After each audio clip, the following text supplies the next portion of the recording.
The story begins in the midst of a ball. The violinists were playing a familiar melody, and the ladies were gossiping about the outfits of those around them. But the main star of the evening was Duke Cayenne of Wintel himself. As soon as he stepped into the audience, he was immediately surrounded. He was amazing. Every girl dreamed of getting at least a little of his attention. Suddenly, the audience noticed a girl who brazenly approached the Duke and began to speak. The girls and boys looked at her with disapproval. They wondered what family she might be from to wear such an old-fashioned dress to a National Foundation banquet. Cayenne fixed his gaze on the sweet girl and couldn't tear his eyes away. She was wearing a soft pink dress with lace and embroidered roses. The girl immediately leaned over slightly and introduced herself. Her name was Etisha Hines, from Viscounty Hines. She turned to his lordship and said that he probably hadn't heard of them, since they were half Westerners. The man thought for a moment. Cayenne of Winel said he knew this young lady Hines. The Duke asked what she wanted to discuss with him, but the girl only lowered her eyes in response. Lady Hines apologized and asked if they could talk on the balcony. The crowd of people looked at them in surprise and sighed with displeasure. The girl explained that this was simply not something worth talking about here. They both stood guard near the Duke's family's luxurious garden. Etisha Hines stood there, unsure how to start the conversation. She was afraid she'd be rejected. They stood there for so long until her lips began to tremble and tears began to flow from her eyes. Unexpectedly for the Duke, the girl said that she might die soon. An awkward silence fell between them, the only sounds being the sound of crickets and the muted music of the ball. The girl looked up and was surprised at the Duke's imperturbable face. Etisha asked, "Does your lordship have a mistress?" She thought he might detain her, because he suspected her of ulterior motives. But she has no other choice. The girl said she knows your highness has a secret child. The guy was shocked by her words, and with fear in his eyes told her to continue. She apologized and said that she knew it was unexpected, but she had to finish it before her sister arrived. The lady turned away and asked, "Does your ladyship require a false bride?" "A bride who will fill the empty space." The man considered her words. Etisha Hines, after some hesitation, said decisively that she could fill it. "Like air that disappears as soon as the time comes for your lordship and his secret mistress." The girl continued that he needed someone who wouldn't cause problems. She would live as if she didn't exist, and then quietly leave. After her death, no one will pressure him to marry another girl. Cayenne of Wintel looked at her indignantly and asked why he should listen to her. He doesn't enjoy playing with people's lives. The man turned around and was about to leave for the ball, but then the girl asked him, "Have your lordship heard rumors that the Duke treasures his secret mistress?" Lady Hines added that even if you marry a duke, you'll only receive the title of duchess, not wife. All the ladies in the capital know this. The girl screamed, "Isn't this the same as playing with people's lives?" The Duke turned around and said that these are aristocratic marriages. Etisha replied that she knew, and that was why she was offering it to him. "She'll die soon anyway." The girl drooped and looked at the floor. The lady said that your ladyship did not need to waste her nerves on her. All he needs to do is marry her before he dies, even if it's only for a year. From her father, stepmother, and older sister, she wants to escape from the Hines family. She wants to spend the rest of her life in comfort, not in a family where everyone hates her. Etisha Hines bent low and began to beg the Duke to take her as his wife. "Take her with you to the north." Cayenne thought about her words. The man asked, "Is it true that she is terminally ill?" The girl confirmed and said that she was in the 3rd stage of the disease. She still stood there, leaning toward the Duke. Cayenne of Wintel considered his decision. Etisha Hines thought that perhaps he found it strange that a girl he didn't even know would suddenly ask him to do such a thing. She closed her eyes and confirmed that she did not regret anything. Unexpectedly, the Duke called her name. The girl raised her head slightly. The man said she was right. His family was pressuring him to get married. But he would never want a wife for himself, and therefore, he paused briefly. Cayenne didn't think her proposal was bad. The girl looked up at him in surprise. The guy continued that feelings are of no use in a contractual marriage agreed upon by both parties. Tears came to Etisha's eyes. She couldn't believe he'd agreed. The Duke took a ring from his pocket and asked her to give him her hand. She raised her hand, and the man placed a diamond ring on her ring finger. It sparkled in the moonlight and was so beautiful that the girl could not take her eyes off it.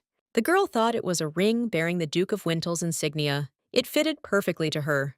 She thanked his lordship for such a wonderful gift and for agreeing to the contract. Edisha Hines will make sure that he does not regret their marriage. The night after the ball at the Hines estate, another quarrel occurred. Etisha Hines decided to tell her family she was sick, but the courage to approach them proved too difficult. The girl was already afraid to start the conversation first, so her stepmother, Madame Dorothea, immediately interrupted her. The woman said that she was busy, and if it was not important, then let her sort it out herself. Etisha said that a doctor diagnosed her with the condition a few days ago. She has hypermania syndrome. Tears streamed from the girl's eyes. Her half-sister, Larenne Hines, asked what kind of illness it was. Lady Hines replied that it was incurable. The stepmother asked, "Are you talking about the disease where mana accumulates inside the body, and in the case of a woman, her body explodes?" Etisha replied that it was. The doctor told her she was already in stage 3 and had only a year to live. The girl burst into tears. What should she do about it now? Suddenly, Madame Dorothea shouted that she must make every effort on her 20th birthday. The girl looked up at her questioningly. Her father also joined the conversation. The man said he was very scared because they didn't know when Etisha would explode. Suddenly, her stepsister jumped up and said it was creepy and that she shouldn't leave the room. What if it exploded right in front of her? The stepmother added that Etisha was calling them all for all sorts of trivial matters. Everyone in the family agreed and stood up to go to their rooms. They closed the doors to the hall, and Etisha was left standing completely alone in the semi-dark room. She couldn't believe how everyone reacted to the news of her death, even her own father. Etisha always thought she was the weird one. A man holding a pointer shouted at her, "Is it really the same today? Looks like you need to be taught a lesson so you understand." Because she was slow, she couldn't understand. In a flashback, Larenne yells at little Etisha to do what she told her. Etisha Hines always thought it was her own fault for not receiving love. The stepmother told Etisha to wear her stepsister's dress. Since she has light brown hair, there is no point in wearing a new dress. However, all this was not because of her. Her father, stepmother, and Larenne. They just don't love her. The girl realized she had no family. Because Etisha revealed her illness, she is now not allowed to leave the mansion. Suddenly, the girl overheard a conversation between the maids. They were talking about the Duke and how he was looking for a wife. Another maid asked if they were talking about the Duke of the North, Cayenne of Winel. One of them sighed in amazement and asked, "What about the Duchess?" She replied that, according to rumors, Duke Winel had a loving mistress. Etisha thought about it and told herself that if death was the same everywhere, then she would like to leave the Hines family. She remembered that evening on the veranda with the Duke. She promised him he would never regret it. Etisha asked him to announce the wedding as soon as possible while the National Foundation banquet was still going on. Cayenne of Winel asked, "Do you mean to say that you wish to go north as soon as the banquet is over?" The girl looked down and replied, "Yes, if it's possible. Or can't you do that? In fact, it is customary for nobles equal to dukes to first announce their engagement and only then their wedding. If the Duke suddenly announced the wedding, it would be the perfect opportunity to create a scandal about an accidental marriage." Etisha is not afraid of losing her honor, but the honor of Duke Cayenne. The lady said that if it was too sudden, he could announce the engagement first, and he should explain the whole situation to his mistress first. Suddenly, the Duke took her hand in his and said that this was the Winel family ring. He will do whatever she wants. Duchess Winel. The girl couldn't believe her ears. The guy asked her if she understood what he told her. The girl looked at him with sparkling eyes and spoke of how grateful she was to him. She had heard that the Duke of the North was known as a ruthless and cruel war hero, and they also say that he has a terrible and cold character. The girl examined him carefully. He is so kind to her, or is it just a sham for the one who will become the temporary duchess? Perhaps it's all just pity, although in fact, that wasn't the point at all. It doesn't matter whether it's politeness towards his fake wife or pity. She's not interested. Etisha said that then, she would like to announce it on the last day of the banquet. In the hall, the guests were still enjoying the evening. Some were dancing, others were gossiping. But then the doors opened and Lady Hines entered the room. Every eye was fixed on her. The girls and men whispered, wondering what she'd talked about with the Duke, perhaps about marriage. And the others immediately dismissed this theory. It was impossible. The first daughter might be able to, but the second, not so. On the first day of the banquet, the ladies discussed why the first daughter of the Hines family was late. But then the palace doors swung open and she appeared. Lady Hines! She looked simply divine. All the eyes of the boys and girls were focused on her. Larenne walked, and with her graceful gait, she made men look at her with their mouths open and girls envy. Suddenly, the girl shouted her sister's name throughout the hall. She came up to me and asked how she could have taken my invitation to the banquet. It was because of her that she was late. It's only the first day. What is she going to do about it? Atisha replied that she had come with an invitation with their last name written on it. She hadn't accepted it. Larenne Heinz came very close to her and said loudly that everything that belongs to the Heinz family is hers. She squeezed her sister's hands tightly, causing her to start crying and screaming for her to let go. Larenne Heinz quietly said to her, "Atisha, you are also a Heinz, therefore you are mine. Didn't I tell you not to leave your room? Why did you, who never showed any interest in such banquets, come here?" She clutched her head tightly, and Atisha could barely hold back her tears. Larenne continued to say that she bought her a toy every day to keep her entertained, and even sang songs to her, all because she didn't give her a doll? Atisha recalled a moment from her childhood. Larenne told her to look in the mirror. She dressed her up and asked her if she thought it was pretty cute. The girl couldn't take her eyes off herself. Atisha confirmed and asked if she could show it to her mom and dad. Larenne rudely asked why. A pleased Atisha replied, "Because you made me beautiful." It wouldn't be so nice if, before she could finish speaking, she heard the sound of sharp scissors snapping in her sister's hands. Her beautiful locks of hair now lay scattered on the floor. Larenne, standing with scissors in her hands, asked if she still wanted to appear to others. Atisha, with tears in her eyes, asked her not to say such a thing. Larenne Heinz came very close to her and smiling said, "You are my doll." The newspapers were filled with headlines about one of the Heinz family sisters. Heinz burned the Countess's tea table. By tearing up the painting, Larenne Heinz destroyed another of the Crown Prince's possessions. Larenne is a bad person.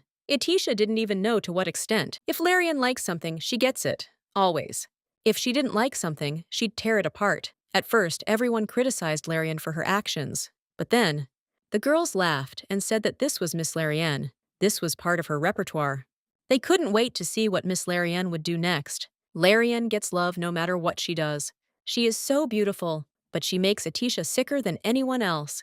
Larenne leaned over and quietly told Atisha that she was her doll, only hers. So, the girl took a bucket of cold water and poured it over her younger sister, adding that this was why other people would never see her. A drenched Atisha sat with her gaze downcast. Unable to defend herself, she pushed the memories aside, and there they were again, standing in the middle of the hall, surrounded by a large crowd of people. Larenne's grip on her sister's hands tightened. Atisha calmly asked, "Can't you play with dolls anymore?" "I don't even know when that might happen. It's scary." Miss Larenne flew into a rage at this question. She shouted at the whole room that this was exactly it. This was terrible. The girl ordered her to quickly return to the mansion. Stay home and not come back. Usually, when this happens, the only one she can listen to is her sister Larenne, because Atisha Heinz is obedient. She's timid and weak, unable to even squeak. But not this time. Atisha tore herself from her sister's arms and screamed that she didn't want to go back. She wasn't going to go back. The girl said she would stay at the banquet. If Larenne didn't want to see her, she could go home. Larenne was very surprised by this answer. Atisha continued, "Can't you hear me? I told you to go home. And not just today, but until the National Foundation banquet ends. Atisha will be coming here every day." Whether or not to go home was up to Larenne. The girl turned and was about to leave. But suddenly, her sister grabbed her painfully by the shoulder and was already swinging her hand at her. The girl had already closed her eyes, but there was no response. Atisha didn't understand what had happened. He was definitely about to slap her. When she opened her eyes, she saw Duke Cayenne of Winel standing next to her, tightly grabbing her sister's hand to prevent her from hitting her. He turned to Miss Larenne and asked what she was doing. She was shocked and didn't know what to say. The man asked, "Doesn't your family value education?" He can't believe they're engaging in such violence. It's more like what's happening in the valley. Larenne wondered why the Duke had stood up for Atisha. She introduced herself and asked him to let her go, as she was in pain. He, of course, let me go, but said that there wouldn't be a second time. Larenne looked at him with disbelief and asked what he meant. Duke Cayenne of Winel said that if she raised her hand against Lady Atisha Heinz again, she would not go unpunished. Larenne couldn't believe what she heard. The man asked Atisha if she was okay. She replied that she was fine. He asked if this happened all the time. So that's why she asked to be taken north? The girl simply looked down at the floor in response. He turned pale and said, "How awful!" Then suddenly, Larenne Hines, not the whole room, screamed, "North!" He said north. The girl didn't understand what it all meant. Everyone began to buzz. They immediately began discussing the news that Miss Atisha and Duke Wintel would be traveling north together. Larenne started yelling at her sister. "Are you going north? Tisha, look me in the eye and explain yourself. How dare you go anywhere?" Etisha replied that it was a personal matter between her and the Duke. She didn't need it. Larenne said it was all a lie. Since when had she known Duke Wintel? The man interrupted her and turned to Lady Hines. Miss Larenne responded immediately. He said, "Lady Hines, let's forget about what happened." Etisha couldn't believe it. She didn't think Duke Cayenne would refuse to marry her, a lady from a family that behaved like that. Cayenne said that instead of the last day of the banquet, he will announce it right now. Etisha asked again. Duke Cayenne of Wintel said, "I announce our marriage." Larenne Hines was furious. She couldn't believe what the man said. The Duke took Etisha's hand and raised it up, thereby showing everyone the ring on her finger. The guy said that Lady Etisha Hines would become his wife and would take the surname Wintel. Anyone who dares to tarnish her reputation will also tarnish him, Duke Cayenne of Wintel. He said loudly that this was his eternal promise in the name of the Lord. Those around them were perplexed. Did they really get married? Larenne Hines stood there mumbling that it was all a lie. Her Tisha couldn't marry Duke Cayenne of Wintel.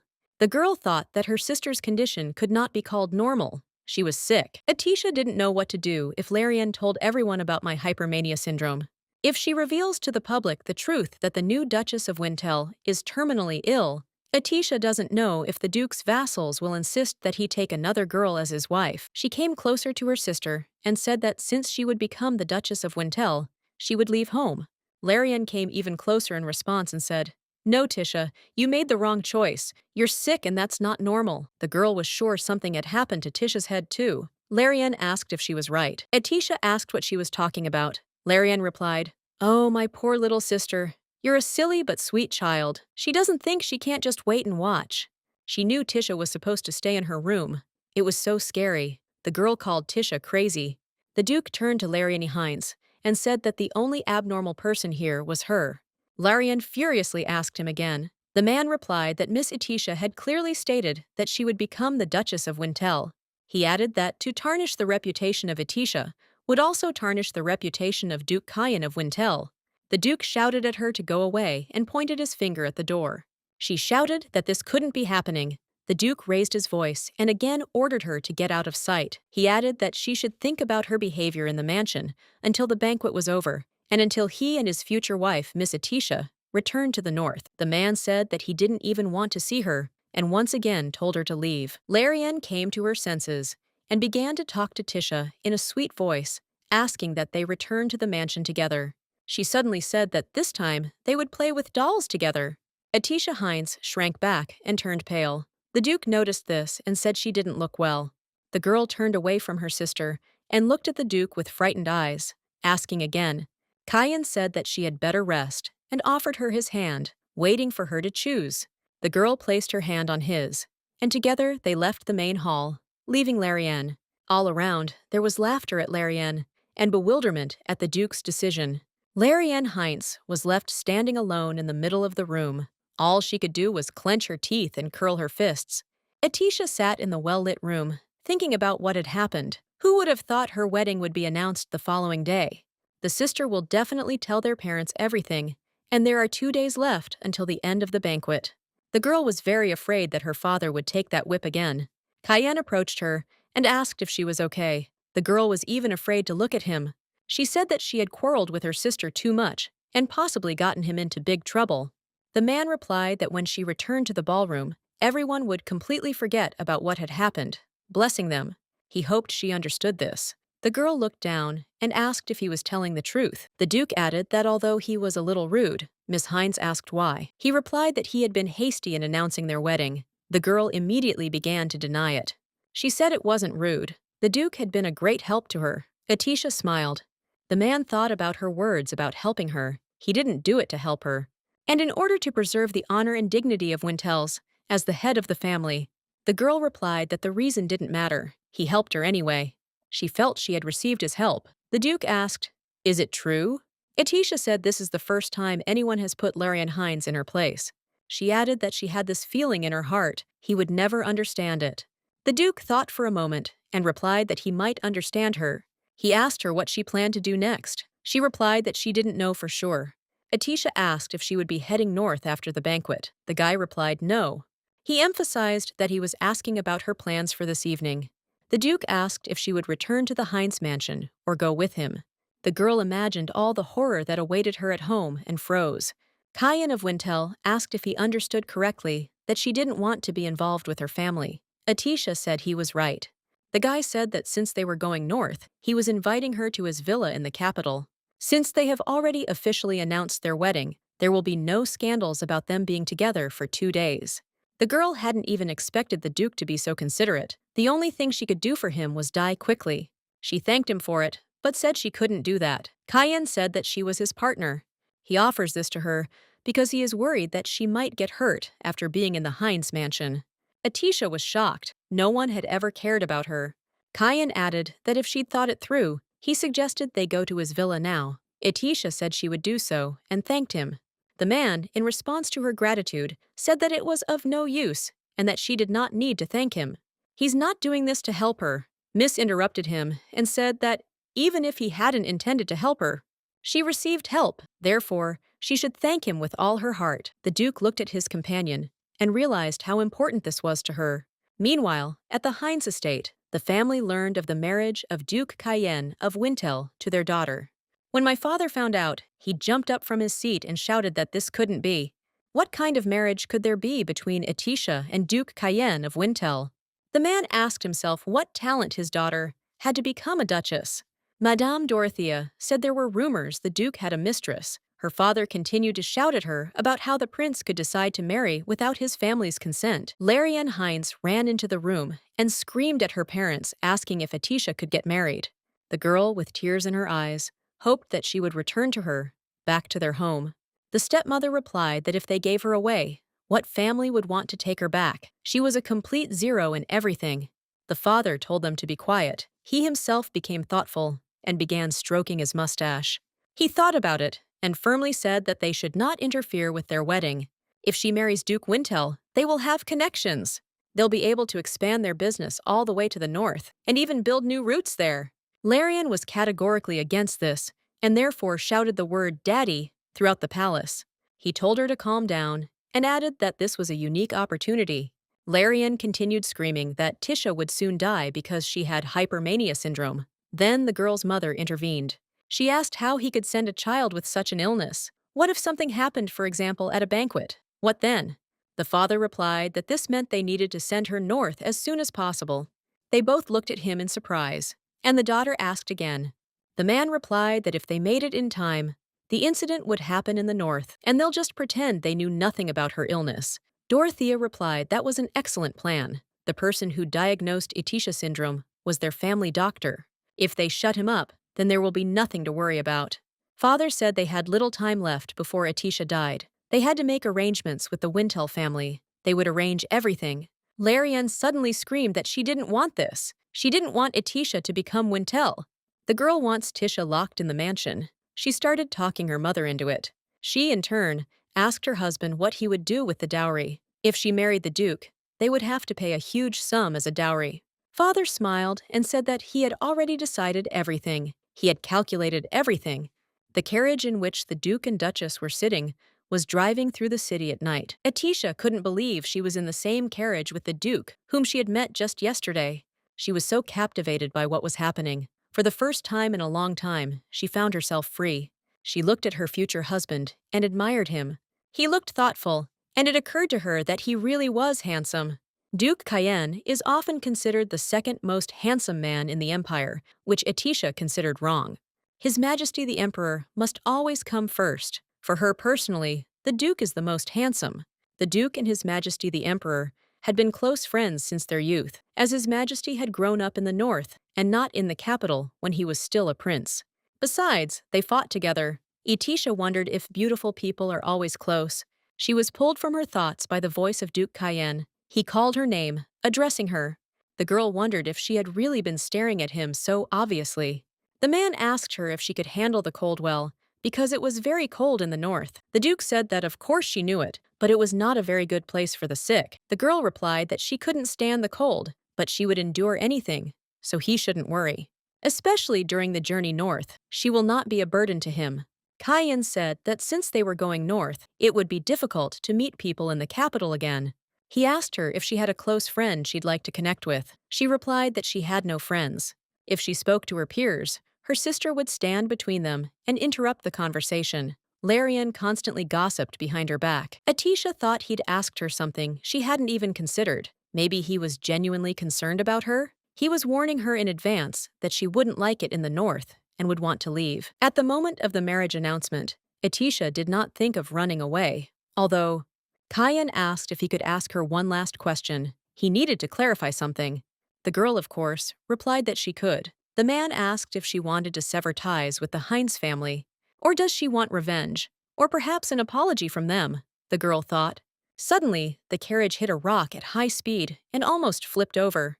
Atisha closed her eyes, but a moment later, she was already in the arms of the Duke himself. The man asked if she was okay, but the girl was unable to say a word due to the unexpected turn of events. The miss immediately began to apologize, but the Duke stopped her and said that it was the driver's fault, so she had nothing to apologize for. He added that when they arrived at the mansion, he would talk to him. Atisha thought that he spoke so coldly, but despite this, it was so warm in his arms. She told him that it was all because of the road, not the driver, and that there was no need to order it because a stone had hit him. The Duke turned to her and said that she was too kind, but the guilty party must be brought to justice and receive appropriate punishment. For some reason, the girl felt like the guilt and punishment the Duke spoke of weren't directed at the driver. She recalled his words about the Heinz family's place. Atisha thought that because she was so close to him, she could feel his breath, and she felt like she understood the Duke's emotions. They were passionate, a fiery, vengeful spirit hidden beneath a heartless gaze. The girl looked at him and wondered who he could take revenge on. She approached the Duke and said she wasn't sure. Atisha still hadn't been able to do anything. Leaving the Heinz family took great courage. She never once considered revenge. Atisha Winel wondered what she really wanted from this family. She doesn't have time to think about it, but she knows one thing for sure. Everything will be different now. The girl told the Duke that she needed to think about it. First, she wanted to sever all ties with them. The man remained silent, and Atisha immediately asked if this answer was not enough. The Duke let her go and said that this answer was quite sufficient. The carriage arrived at the luxurious villa of Cayenne of Winel late at night. Cayenne offered his hand to his bride, and she carefully climbed down. When she looked up, the girl was shocked. Atisha asked if he owned this luxury villa. This mansion was much larger than the Heinz estate. The Duke looked towards the house and replied that the Emperor had given it to him. The girl asked again, "Is it really His Majesty?" The man added that the Emperor had given him the house so that he could visit the capital more often. Atisha admired it and said that, of course, such a mansion could not be left empty. The Duke remarked that Miss Atisha seemed to like the villa. She replied that of course she did. Atisha Heinz entered the huge house, where she was already greeted by servants. Cayenne of Winel said that if she liked the villa so much, she could have it. "No, take it." The girl looked at him with a shocked look, not believing what he said. She asked again, was the Duke really giving her such a huge mansion, the one the Emperor had given him? The man replied that he did not need the mansion, but he could not simply get rid of the gift from His Majesty. He added that wouldn't a gift to his future Duchess be reason enough? Atisha realized it was a wedding gift. It's probably normal for a duke to give a mansion as a gift, but it will still return to him when she dies. The man said he'll hand over the title deeds tomorrow. They need to stay here until they leave for the north, but then the house will be entirely hers. Atisha agreed to accept the gift. She would simply let the Duke do as he pleased.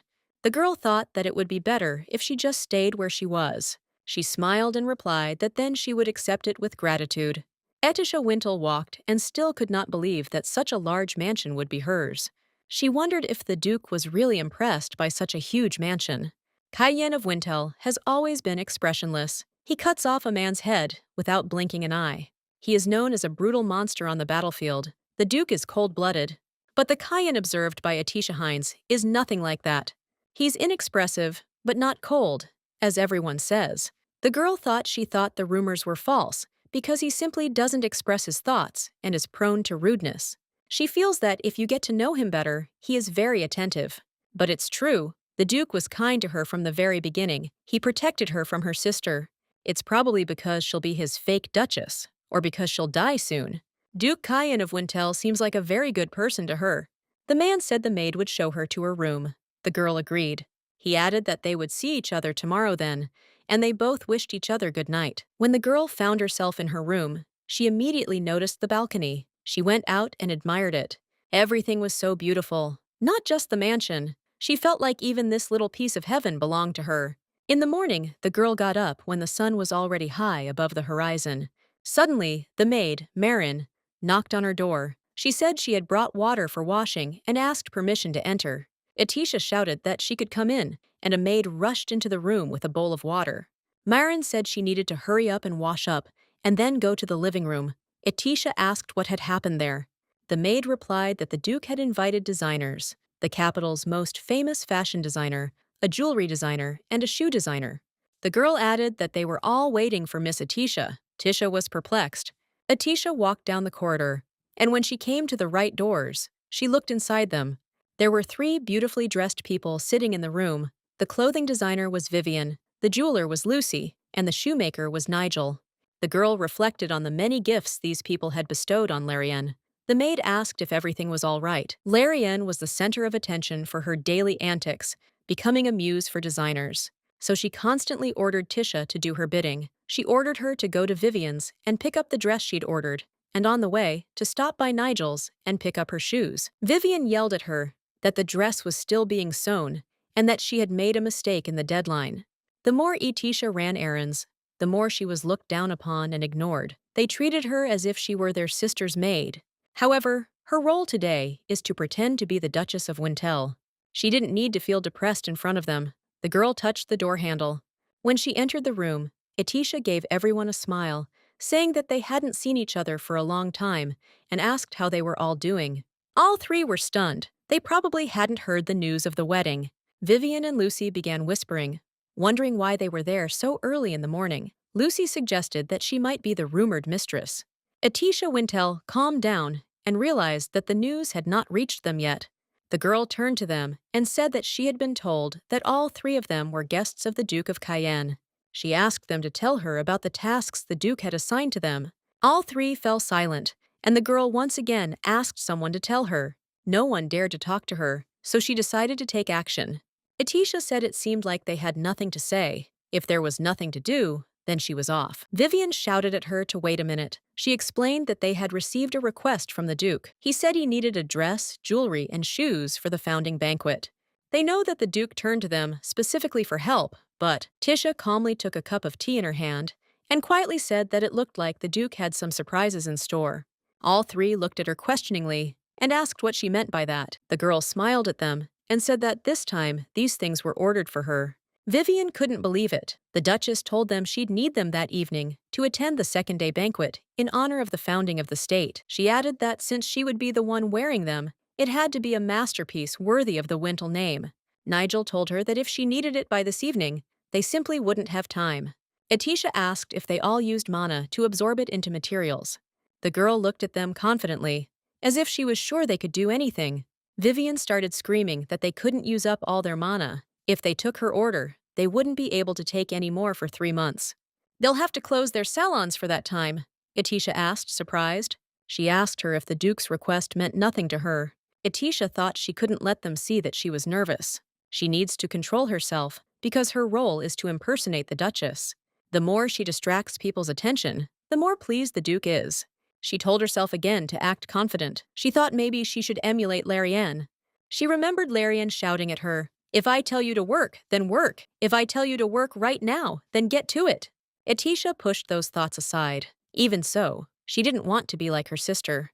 She said she understood, meaning Vivian's designer was canceling the dress order. She looked at Lucy and Nigel and asked what about them. Lucy looked at her and couldn't believe that she was really the Duke's mistress. What was the Duke thinking when he chose such a simpleton as she? Nigel was thinking the same thing. He had a theory that she had somehow gotten the opportunity to temporarily live in this mansion and was now simply bluffing. The clothing designer couldn't resist asking Miss Hines what her relationship was like with the Duke. The girl replied that she was being disrespectful. How could they ask personal questions of clients? Vivian was already full of rage and wanted to make a scandal, but then they heard the Duke's voice calling Lady Atisha. He stood at the door and warned that he wanted to come in. Atisha shouted to him that he could come in. All three of them, realizing what was happening, got up from the sofa and froze. When the man walked in, the professionals said they were pleased to meet him.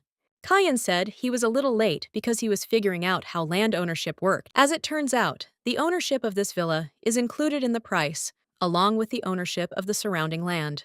He came closer to Atisha and asked him to put his hand here. She laid it down, and the Duke said that from that moment on, she was the owner of this villa. Lucy didn't understand what was happening. Wasn't this too much, even for a mistress? But then suddenly, she noticed a ring on Miss Atisha's finger. I realized that this girl was not a mistress, but a future duchess. She stepped forward and leaned over to say she was flattered they had given her this chance. If they rely on them, they will make a masterpiece like no other in this world, worthy of Wintel's reputation. Nigel said that, as expected, even if he had to use all the materials he had saved, he would still make the most beautiful shoes in the entire country. Vivian fell to her knees and began begging for forgiveness for her rudeness. She promised to make the best dress possible. Kyan of Wintel replied that it was all for the joy of his wife. But Miss Atisha doesn't look happy right now for some reason. The Duke turned to his bride and said that she did not need to listen to them. There are enough designers. They'll find others. He'll send these ones back. Atisha said to wait, no matter how they treated her. If it became known that these designers had lost the trust of Duke Kyen, they'll have to close their salons. The girl added that that's enough for her. She approached the Duke and said he'd spend his time selecting the designers. Everything would be fine, even if he didn't send them back. The man asked if everything was all right. The Duchess replied that it was. He'd arrived at the mansion empty-handed, and she needed something to wear too. She'd been to their salons a couple of times. She could safely trust them with her order. The Duke replied that it was up to her. It didn't matter whether she needed to hire other designers. She could do whatever she wanted.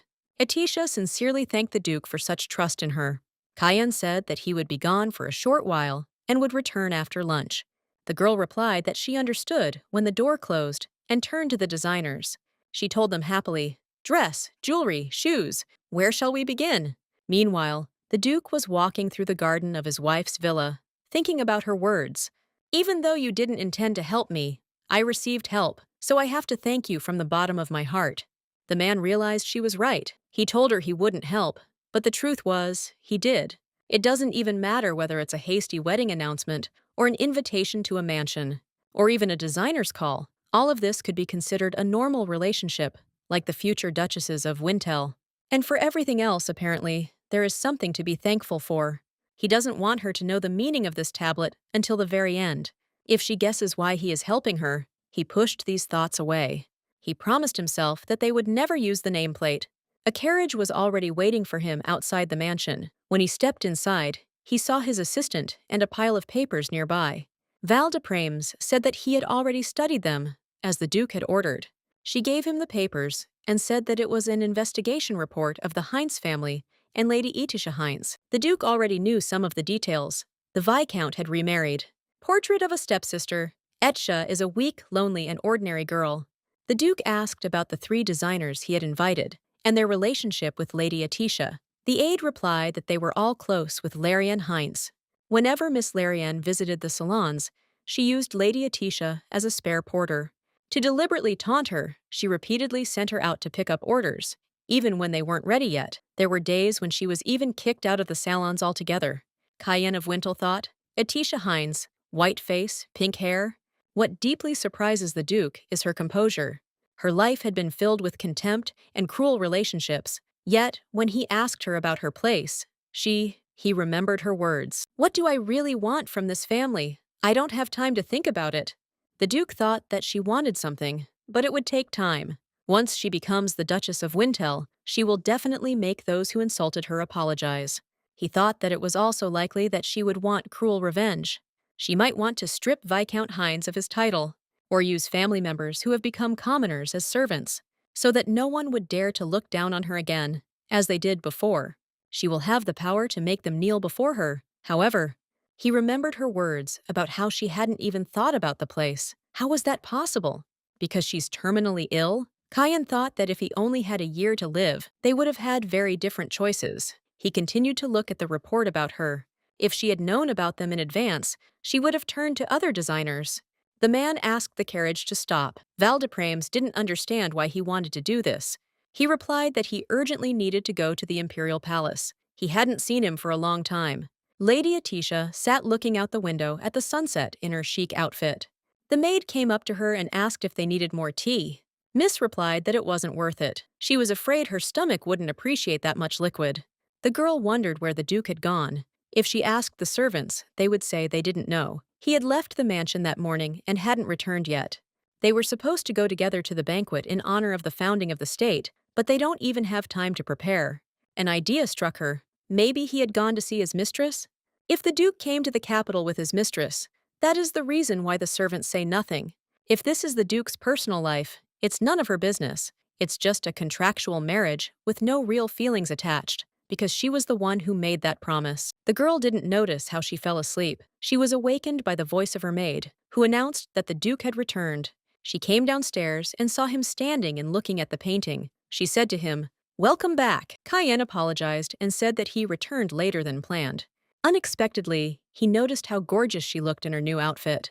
She was all aglow. The designers had done a great job. The thought flashed through his mind that she was very beautiful. The Duke asked if she had been waiting for him. The girl replied that she had, but not for long. Atisha thanked him for giving her a new dress, jewelry, and shoes. It was the first time she had such beautiful clothes. She was over the moon. Cayenne of Winel suddenly looked surprised. The girl didn't understand what had happened. He thought about how happy she was. Didn't it matter who made them? The man quickly said that it suited her very well and walked away from her. Atisha didn't understand his behavior. Didn't he like the dress? He stopped in front of the doors and said that he would find her other designers in the north. The lady replied that it was fine, but she thought that it seemed like he really didn't like the dress. On the second day of the banquet, in honor of the founding of the state, many people came. One of the invitees said that there was some kind of commotion yesterday, it seemed. The woman told him that it happened to Lady Hines. Her daughter told her about it. Another man said that if he had known about this, he would have come yesterday. Aristocrats who had missed the performance the day before were asking the same question. Would Miss Atisha become the Duchess of Winel? Isn't the Duke as unapproachable as a flower on the peak of a snowy mountain? The man replied that it was a good point. You wouldn't even dare climb up there. And even if you did, you wouldn't survive. The woman said that Atisha was spineless, weak, and not even beautiful. She's the most insignificant girl in the whole world, Atisha Hines. Unexpectedly, Atisha Hines's father burst into the banquet, shouting about a wonderful evening. All the guests were shocked by his appearance. Could it be that Viscount Hines had arrived to propose to his daughter? The guests exchanged glances. Larenne's expression was clear that she hadn't heard about his wedding. And Viscount Hines? The woman decided to approach him and congratulate him. She said that apparently he was having a party at home. The man happily explained that this was exactly how it should be, and the Duke took a liking to Atisha. One of the barons could not resist asking if he really thought Miss Atisha would become a duchess. Atisha's father replied that it seemed the Duke had fallen in love with Atisha at first sight. No matter how big he is, he's still young. The man asked if it wasn't wonderful to be in your prime. The guests couldn't believe it. The rumors were true. This ruthless Duke had fallen in love. The Viscount said that Duke Cayenne of Winel treasured his daughter. They can't live without each other. He looked at this crowd of people and realized that everyone had fallen for it. The Baron asked why Miss Larenne had reacted to the news the way she had yesterday. The father smiled and said that, as they all knew, his eldest daughter was a little immature. He hid the wedding from her so she wouldn't be jealous of her younger sister. She knew nothing. The nobles believed him. The man thought for a moment and said that, however, he was only worried about one thing. The Baron asked what he could worry about when everything was already settled. Father continued to say that, you see, the Duke said that he would not accept a penny of the dowry. The crowd was outraged. What an outrage! Was he really not going to take anything? The Baroness shared with her friends that the wedding announcement shocked her. She believed the Duke often stood up for Miss Atisha. Other guests discussed how Winels didn't seem to care about a few pennies in dowry. Their discussion was interrupted by the Viscount, who asked if this was what love was. The man said that the Duke probably thought that money couldn't buy love. The guests were shocked. Could this really be the same Duke? A merciless monster, the great Duke of the North. Wherever his sword is, there are corpses. This Duke Wintel? Viscount Hines looked at the surprised faces of these people and was delighted. Everything was working out just as he hadn't intended. The man continued to say that even in this case, they would not tarnish the honor of the Hines family. How could they not provide the slightest dowry? But the Duke was too stubborn. People began to calm him down and say that if Duke Cayenne said so, what could he do? He didn't want to offend the Duke by doing something. The Viscount was already thanking God. Now the Duke wouldn't be able to do anything against public opinion. He could say that instead of a dowry, he would have to invest the money in northern trading. He called it a brilliant plan. He was brought back from his reverie by the news that Duke Cayenne Wintel and Lady Etisha Hines had arrived. The most insignificant wildflower that aristocrats ever knew has arrived. Now the gem that shines the brightest in this room. The man told the others to look at how the manna flowed through her clothes and jewelry. The woman replied that if he had spent so much on Miss Etisha, it meant it was true that he had fallen in love with her. Viscount Hines, seeing the couple, moved towards them with outstretched arms. He said he was so happy that Etisha was finally getting married, but on the other hand, he was sad. It was hard to let go of the daughter he raised. He asked her if this was true and asked her to come up to her daddy and hug him. Father was always strict with Etisha, and in general was a terrible father and never smiled at her. He showed his tender side only to her sister Larenne. The girl was sure that when he found out about her wedding, he would take her back to the Hines mansion and lock her up. Would such a father really celebrate her wedding? She rejected the thought.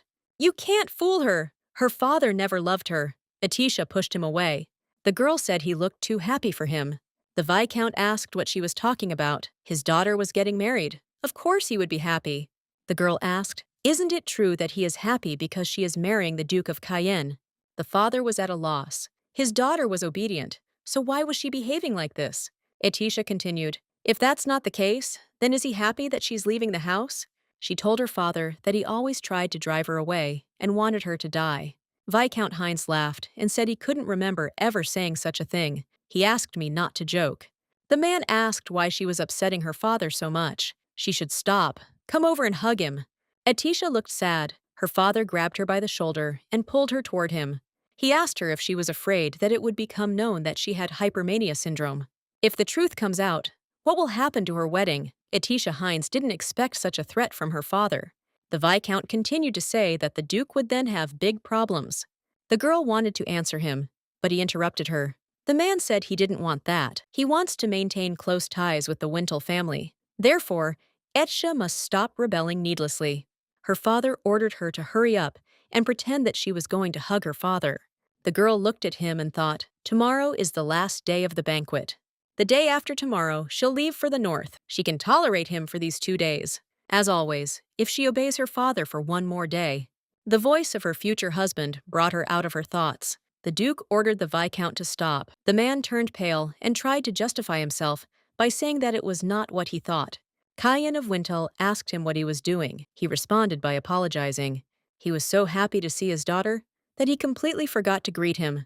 The man turned to the Duke again and asked him to be generous and forgive him for the sake of his daughter, because they would soon become relatives. The Duke thought that before him was just a snob who was not against oppression and violence against the weak, but stooped before the strong. He turned to Etisha, but the Viscount interrupted him, saying that he and his daughter urgently needed to talk about the wedding, or rather, about the dowry. The man thought that he would force the Duke to bend over backwards before him. Cayenne of Wintel turned to Etisha and said that she had said that she wanted to break with the Hines family. Has her opinion changed? The girl replied that her opinion will always remain the same. The father watched from the sidelines, wondering what they were chatting about. He decided to distract the Duke. Duke Cayenne here is a video for him that in the Hines family, there is no need to burden themselves with any worries related to their marriage. The Viscount couldn't believe what he was hearing. Had the Duke really heard him speak to that aristocrat? No, it couldn't have happened that quickly. The man replied that the Duke had said he wouldn't accept the dowry. If so, he suggests setting a wedding date as soon as possible. The Duke asked what was unclear about his words. He said the Hines family had nothing to worry about, nothing to do with their marriage. The man froze in place. Cayenne of Wintel continued that Lady Etisha is renouncing the Hines name from today onwards. This means that she will have nothing to do with the Hines family. The Viscount asked him what he meant by that. Atisha is his daughter. How can he do this without her family's consent? How dare he?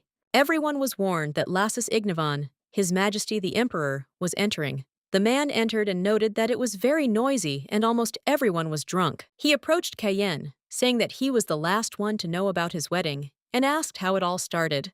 He asked His Majesty to do what he had to first. Lassus replied that he wouldn't leave him alone. Cayenne asked him to be quiet. Atisha's father intervened in their conversation, telling Your Majesty that it was an honor for him to meet him and introducing himself as a viscount from the Hines family. Lassus Ignavan replied that he was asking for forgiveness. He was the same man who dared to exclude his daughter from the family. The Viscount asked what he was talking about. The Emperor laughed and said it seemed Duke Cayenne hadn't told him yet. The Duke entrusted ownership of part of the capital's territory to Atisha Hines. And as he knows, the owners of capital territories are awarded a title. Atisha's father asked again. Lassus asked if he needed further explanation. A new surname is given not to aristocrats inheriting family lands, but to those who inherit new territory. All this means that Miss Atisha is no longer a member of the Hines family. The Emperor smiled at Cayenne and gave a thumbs up. Duke Cayenne came closer to the Viscount and turned to him and asked if he understood now. He, in turn, was unable to even move due to the unexpected news. The Duke took a sign from his pocket and said that Lady Atisha was now a baroness. He continued that this is why she is no longer part of the Hines family. Therefore, there is no need to treat Vintels as relatives of the Hines family. The man came even closer to Viscount Hines and told him to try not to get his hopes up. Just because Atisha and he are getting married, and he shouldn't even think of threatening him. The Viscount didn't know what to do next. Now the Duke himself stood before him, wanting him to get out of here.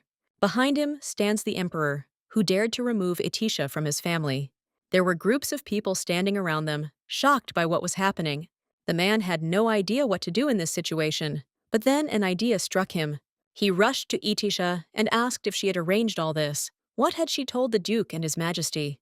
The man fell at the Duke's feet and said that it was not what he thought. He doesn't know what his daughter said about the Hines family, but it's all untrue. In his family, the daughters were raised quite strictly. Not all parents with daughters are like them. This is simply so that his daughters become worthy women. The Viscount rushed at Atisha again. He began shouting that they had fed and raised her, and this was how she repaid them. She just abandoned her parents. Is this what they taught her? The girl couldn't answer because she had a lump in her throat from such accusations.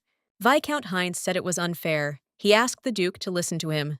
Here, Atisha told her father that she never said anything bad about her family. Everyone turned their attention to her. The girl said she was leaving her family. That's what he wanted. The Viscount asked what she was saying. Atisha came even closer to him and told him to remember what happened 7 years ago. She was 13 years old then. She and her father were riding home in a carriage. Then her father swung at her. Atisha fell and hit herself hard. The man told her she was pathetic. When she met those robbers, they should have killed or kidnapped her. The father added that not seeing her was a breath of fresh air. The Viscount reached for the door handle and opened it. A strong gust of wind blew. The girl covered her face with her hands. She screamed at her dad, but he only told her to get out of there. The man said that she was going to die soon anyway, so it would be better for her to just disappear, and he pushed her. Atisha recalled this with tears in her eyes. She will never forget this incident. If the coachman had not stopped the carriage, then the carriage would have crushed her. They must answer for this. The Viscount replied that it was such an old story. In the end, everything turned out fine with her. Their family doctor helped her, and there weren't even any scars left. The girl began to deny it. She still has a scar from that day. No matter how much it hurt her, she should have left home then and there. She was a few years late, but now she was definitely leaving. In her last words, she asked that we no longer look for her. The Duke turned to Viscount Hines and asked if this was what he called strict upbringing. The man was afraid to look the Duke in the eye and tried to quickly find an excuse. Cayenne of Winel advised him not to even think about throwing anything away. The Viscount began to be indignant. He thought that Duke Cayenne, Emperor Ignavan, and even Atisha, they're all conspiring against him and his Hines family. Viewers of this brawl were already buzzing with excitement. Now they know what Viscount Hines is really like. The woman said it wasn't about love or a dowry. She sensed something was wrong the moment the Duke mentioned it. The Baron said that if he were in his place, he would lock himself in his house. What a shame. The Viscount only now noticed these people. He rushed towards the front doors in disgrace. The Emperor applauded this performance and now asked for the music to be returned. Etisha and Cayenne of Winel continued to stand silently until Etisha spoke first. The girl smiled and asked the Duke if it was true that she would become a baroness. The man replied that it was true. This was done specifically to sever any ties with the Heinz family. He continued to say that today at noon, he transferred the land into the ownership of the mansion. These lands are under the direct jurisdiction of the Emperor. Since it is temporary, the ownership and title will expire after a certain period of time. By that time, they'll already be in the north, so no problem. Etisha thought it was interesting how far ahead he thought things through. He literally took action within a day. It's impressive for a man to possess such an ability. After all, he rules a vast northern territory. The girl bowed low to the Duke and sincerely thanked him for helping her. The man replied that he was glad he could help her. He was worried that he might do something wrong. Etisha began to deny it and say that she was sincerely grateful to him. He was her savior. She was glad that this time he didn't deny helping her and accepted her gratitude. Cayenne added that the mansion was hers and that it wasn't a lie. He wouldn't disappear. She looked at him and asked the Duke why he was so kind to her. After all, for him she is just the one who will become his false duchess. The man couldn't answer, but only clenched his fists tighter. Etisha smiled and thought, of course it's the Duke. He doesn't know how to express his emotions. She knows about the rumors that are circulating around Duke Cayenne.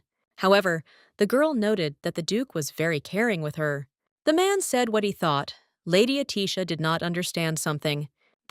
He didn't have time to finish speaking before the Emperor called out to him, saying that he had finally found him. Laces said that of course it's a bit late, but his congratulations on the wedding. The man asked if he had really announced the wedding without a notary. He had given him a mansion, and even land. Etisha noticed that the Duke looked disappointed. The Emperor continued to say that he thought Cayenne would always be alone, but he suddenly decided to get married. He doubts this is really the Duke Winel he knows. Cayenne asked him to step aside and stop spouting nonsense. Emperor Ignavan turned to Lady Etisha and said that he would leave Cayenne in her care. He also presented her with a wedding gift. If she sends a message using it, it will reach him immediately. If she needs help, she can turn to him. Etisha, with surprise on her face, thanked His Majesty. The man said he would send a certificate of nobility and a letter of appointment by tomorrow. In the meantime, they should enjoy the banquet. Etisha thought that she had received a wonderful gift. If she carried it in her hands, she might lose it, so the girl put it around her neck. The Duke approached her and looked at the pendant. He became thoughtful. The man said that they would probably have to return to the mansion early and asked if she minded. The girl agreed with the proposal and said that she was also a little tired. Cayenne asked if she was feeling unwell. Etisha replied that she wasn't, simply because of recent events. Eventually, the girl replied that she was just a little tired. She thought it had really been a long day for her. And tomorrow will be the last day of the banquet, and after it, she will leave for the north. Duke Cayenne offered her his hand, and they left the banquet together for their mansion. At this time, at the Heinz mansion, an angry Viscount Heinz returned home. Larenne Heinz ran up to him and asked how it had gone. Where was Etisha? Had he brought her home? His wife asked if he had discussed the dowry with the Duke of Cayenne. The man shouted at them to shut up. Madame Dorothea began to get indignant and asked why he was shouting at them. The Viscount kicked a chair and shouted that everything had not gone as he had wanted. He slapped himself in the face and said it was the end. They were doomed. My daughter asked again. Doomed? What does he mean? The man sat on the sofa, saying that he had no idea how Etisha seduced this Duke of Cayenne, but she got the land and the title. She completely severed ties with the Heinz family. Larenne was shocked. What did it mean that Etisha was no longer a Heinz? She did say that he would take her north on business or something like that. Etisha must return home. She is only her doll. 10 years ago, she first saw Etisha when her parents introduced them. Etisha was shy and looked behind her father in surprise. Later, as Larenne walked down the hallway, she heard footsteps behind her. She turned around and saw Etisha. Then she shouted what she needed. Etisha approached her sister Lari and said that she thinks she is the most beautiful in the whole world. She's truly incredible. Everyone loves her, and Etisha loves her very much too. Larenne thought it was so cute. She hopes she always keeps Etisha on a leash. Will not go out, meet with friends, will not fall in love with someone. She will be with her forever. She will be hers forever. When Atisha suddenly became ill with hypermania syndrome, she was terrified to imagine her dead body. She had no choice but to lock her in the room. But now, is she leaving forever? Will she never see her again?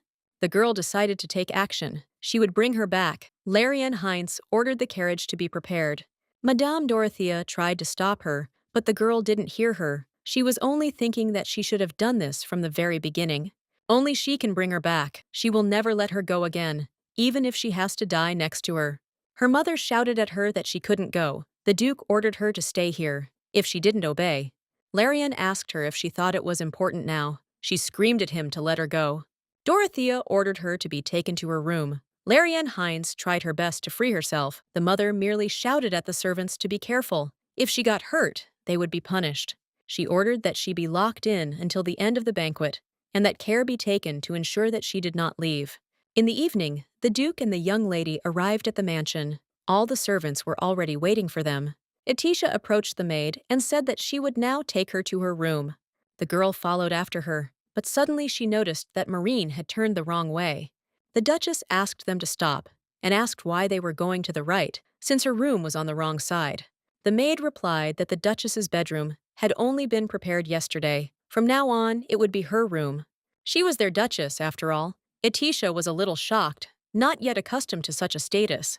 She blushed a little. She was pleased to hear that she was a Duchess. Cayenne of Winel told her that if she was uncomfortable, she could use the previous room. The girl replied that they had prepared it for her, and she could not refuse.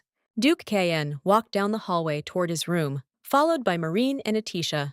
The lady noticed this and assumed that their rooms were next to each other. They stopped at the huge doors, and the maid told Atisha that this was now her room. The girl blushed deeply and did not understand why there were two doors. The Duke entered through the next door. The Duchess was stunned. She looked at that door and asked Marine if that meant that the door that Duke Cayenne entered through. The girl interrupted her and said yes. This is the Duke's room. Atisha was a little worried because her room was next to the Duke's.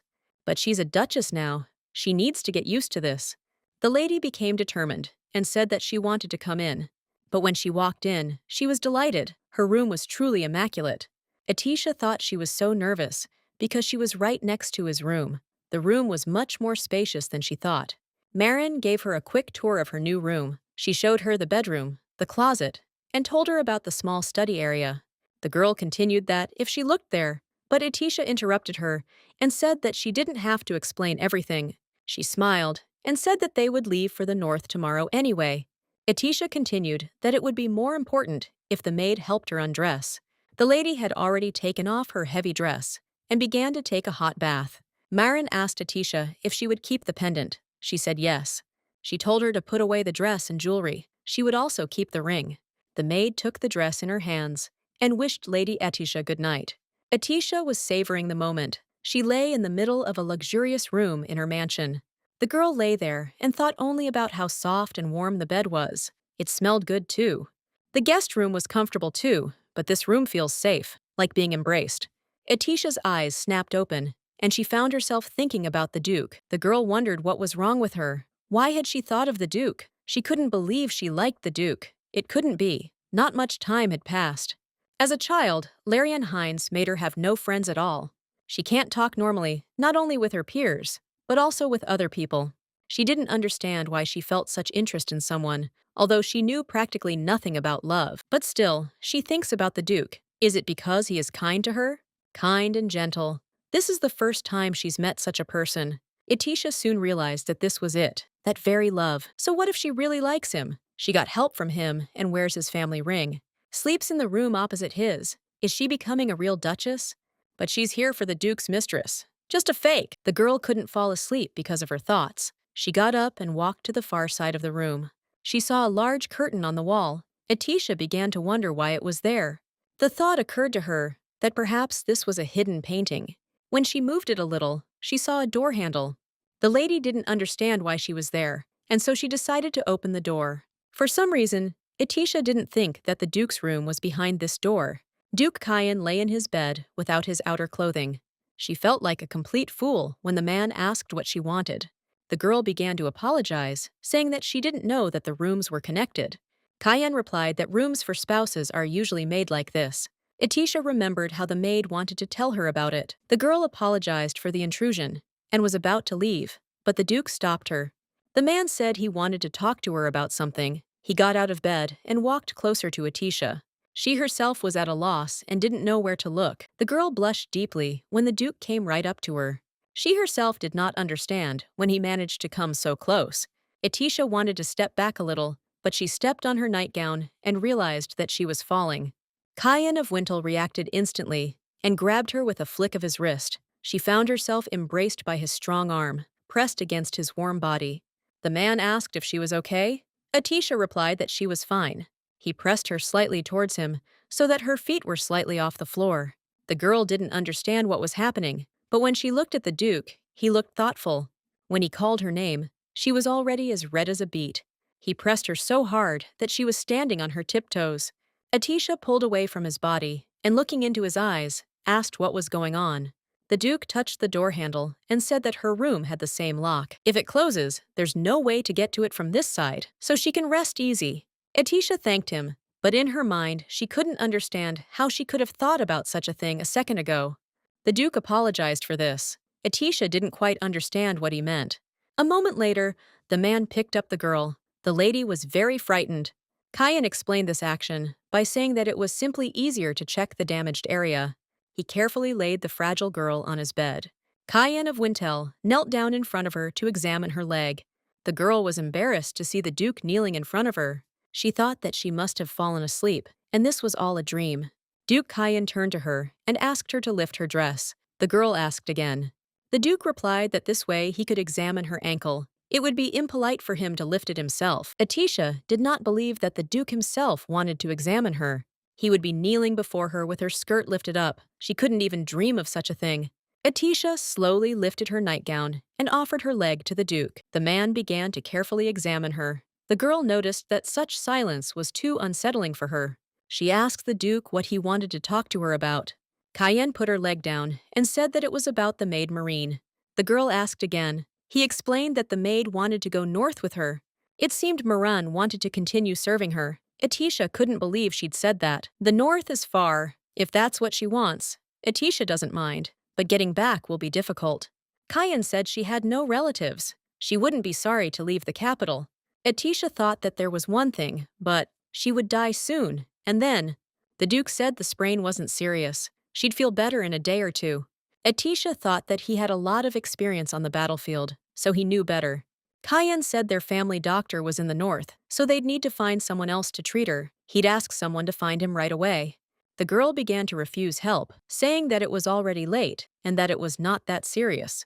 The man was about to deny it, but Lady Etisha began to insist that she was indeed fine. The Duke warned that the leg could swell even more tomorrow. Taking her leg in his hands, he asked if she still wanted to call a doctor.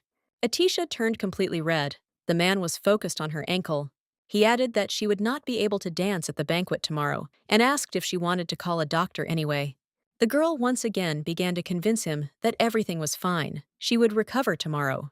Duke Cayenne noticed the pendant on the girl's neck and asked if it was a gift from His Highness. Etisha replied that yes, she thinks it's very important, so she wears it. He asked if it was even when she was sleeping. The girl, surprised, answered yes. Suddenly, she jumped up and told the Duke that she was fine and would go back to her room. Cayenne replied that it was already dawn, but fine. He added that if anything was bothering her, she could contact him any time. The girl replied that she would do so. She asked him not to worry and wished him a good night's sleep. As soon as she reached her room, she immediately hid under the blanket out of shame.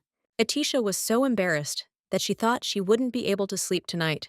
The third day of the banquet. The last day also ended successfully. Etisha's leg is fine. She enjoyed her last day in the capital. The Duke said that they would travel to Laxon by carriage and then north using a teleportation spell. Marin went with them on the long journey. Etisha was happy with this new start to her life, but then the girl noticed that they hadn't left for a long time. A yellow-haired girl approached the carriage and wished her a good day.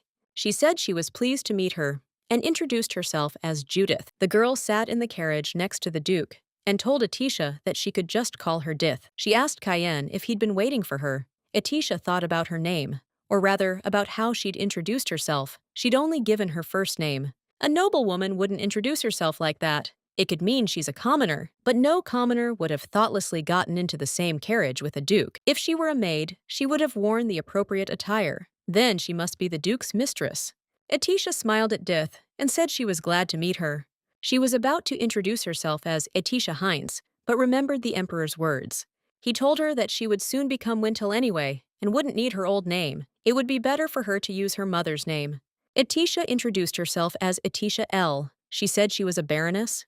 The duke apologized for not warning her about their companion. The man said that he could not yet tell her who she was. If people find out that she has come to the capital, there will be a fuss. Etisha replied that everything was fine. She understood that, after all, he had to keep his mistress a secret. There was nothing to be sad about. It wasn't long before she met the duke. There was nothing between them. The man said that therefore, before it was too late, it was better to leave quickly. He tensed and clenched his fists. The carriage moved off. They rode along a path through a dense forest. An awkward silence fell. Etisha kept thinking that it was so strange to meet the very mistress that everyone was rumoring about. She found herself thinking that these two were perfect for each other. Judith appears friendly and seems like a nice person. Etisha wondered if this was why the duke had fallen in love with her. There was such a good atmosphere between them, but when she intervened, they immediately became quiet. The girl closed her eyes for a second, and Cayenne immediately asked if everything was okay with her. The man said that if she felt sick, they could stop and rest. Etisha immediately responded that she was fine, and there was no need to stop. Marine took a pillow and placed it under Lady Etisha. The girl thanked her. Etisha noticed Judith's distrustful look. The carriage arrived in a small town called Laxon. The duke announced that they had arrived, and they could get out of the carriage. Etisha looked at the duke's beautiful mistress with alarm. Marin noticed this and asked if everything was okay with her. Perhaps she was feeling unwell because of such a long journey. The girl replied that everything was fine and offered her hand to the duke. But when she got out of the carriage, she unexpectedly stumbled and fell into the duke's arms again. The man asked her to watch her step. Etisha couldn't believe it was happening again. Once again, her lips were so close to the duke's. In her mind, she wondered what he was doing. Dith is here. She'll be angry with him. But the girl didn't want to let go of his hand. Then she came to her senses. Etisha looked behind the duke and saw a huge glowing structure. She asked if it was a teleporter. Cayenne replied that it was. The man's assistant approached him and said that the teleport was ready. He added that the duke had some matters that needed to be addressed. Cayenne asked if it was urgent. The man replied that it was regarding the investigation he had ordered. He glanced discreetly at Etisha. The duke asked Etisha to wait for him there for a while. The girl replied that he shouldn't worry about her. Cayenne of Wintel and his assistant left, and Etisha was left alone with Judith. The girl heard Dith laugh quietly. She made a questioning face. Judith asked if Cayenne was actually quite difficult to deal with. Etisha asked again, and Judith replied that she meant she didn't know what he was thinking. That's okay. No one does. The girl said that Cayenne is the same as always, both as a child and now. He hasn't changed, so Etisha shouldn't be upset. Etisha wanted to object, but Judith interrupted her, saying that no one could take him away from her. After some time, the duke returned to them and asked how long they had been waiting. The duke's assistant said that Miss Judith could teleport along with him and the maid Marine. Judith forced a smile and silently agreed with him. The man told the duke that they would go first. Cayenne agreed and said that they would meet in the north. The assistant, the maid, and Miss Judith stood in the middle of the teleport and a moment later disappeared. Etisha was delighted to see this. She had never seen a teleporter in action before. Cayenne of Wintel said that it was their turn now and asked them to go there. The duke stopped and turned to the girl, saying that before teleporting, he would like to tell her something. Etisha asked what exactly. Cayenne replied that he wanted to tell the truth about Judith. There were other people in the carriage, so he could not talk about their relationship with Judith. He needs to be sure that only a few people know about this. The girl replied that she understood. She continued that, frankly, he didn't even have to say anything. She understood the situation anyway. Cayenne asked again. Etisha asked if she understood correctly that Miss Judith was the reason they were getting married. Have a fake duchess with you and spend time with a loving mistress. The duke replied that she seemed to have misunderstood everything. He would tell her the truth, but the man asked her to keep it a secret when she found out the secret. Cayenne of Wintel explained that Judith is Wintel's weak point. That's why she needs to be hidden. Etisha didn't understand how she could be Wintel's weak point and why she needed to be hidden. That's a pretty intense explanation for wanting to hide his mistress. Is it because he can't tell the whole story? He was always expressionless, but now the girl is even more confused. The guy just started to say that Judith was there, but before he could finish speaking, he saw that Etisha was ill. The man asked what was wrong with her, but the girl could not answer him. Tears rolled down her cheeks. Her heart beat wildly. Etisha L. covered her mouth with her hand to try to calm herself down. The hypermania syndrome kicked in. She fell to her knees, but the Duke immediately rushed to her side. The girl was hysterical. The man didn't know how to help her. After some time, Etisha began to calm down a little. The girl began to apologize to the Duke, to which he replied that it was unnecessary. He took her and pressed her tightly to himself and began to stroke her hair a little. The Duke told her not to be afraid and reassured her with words that everything would be fine.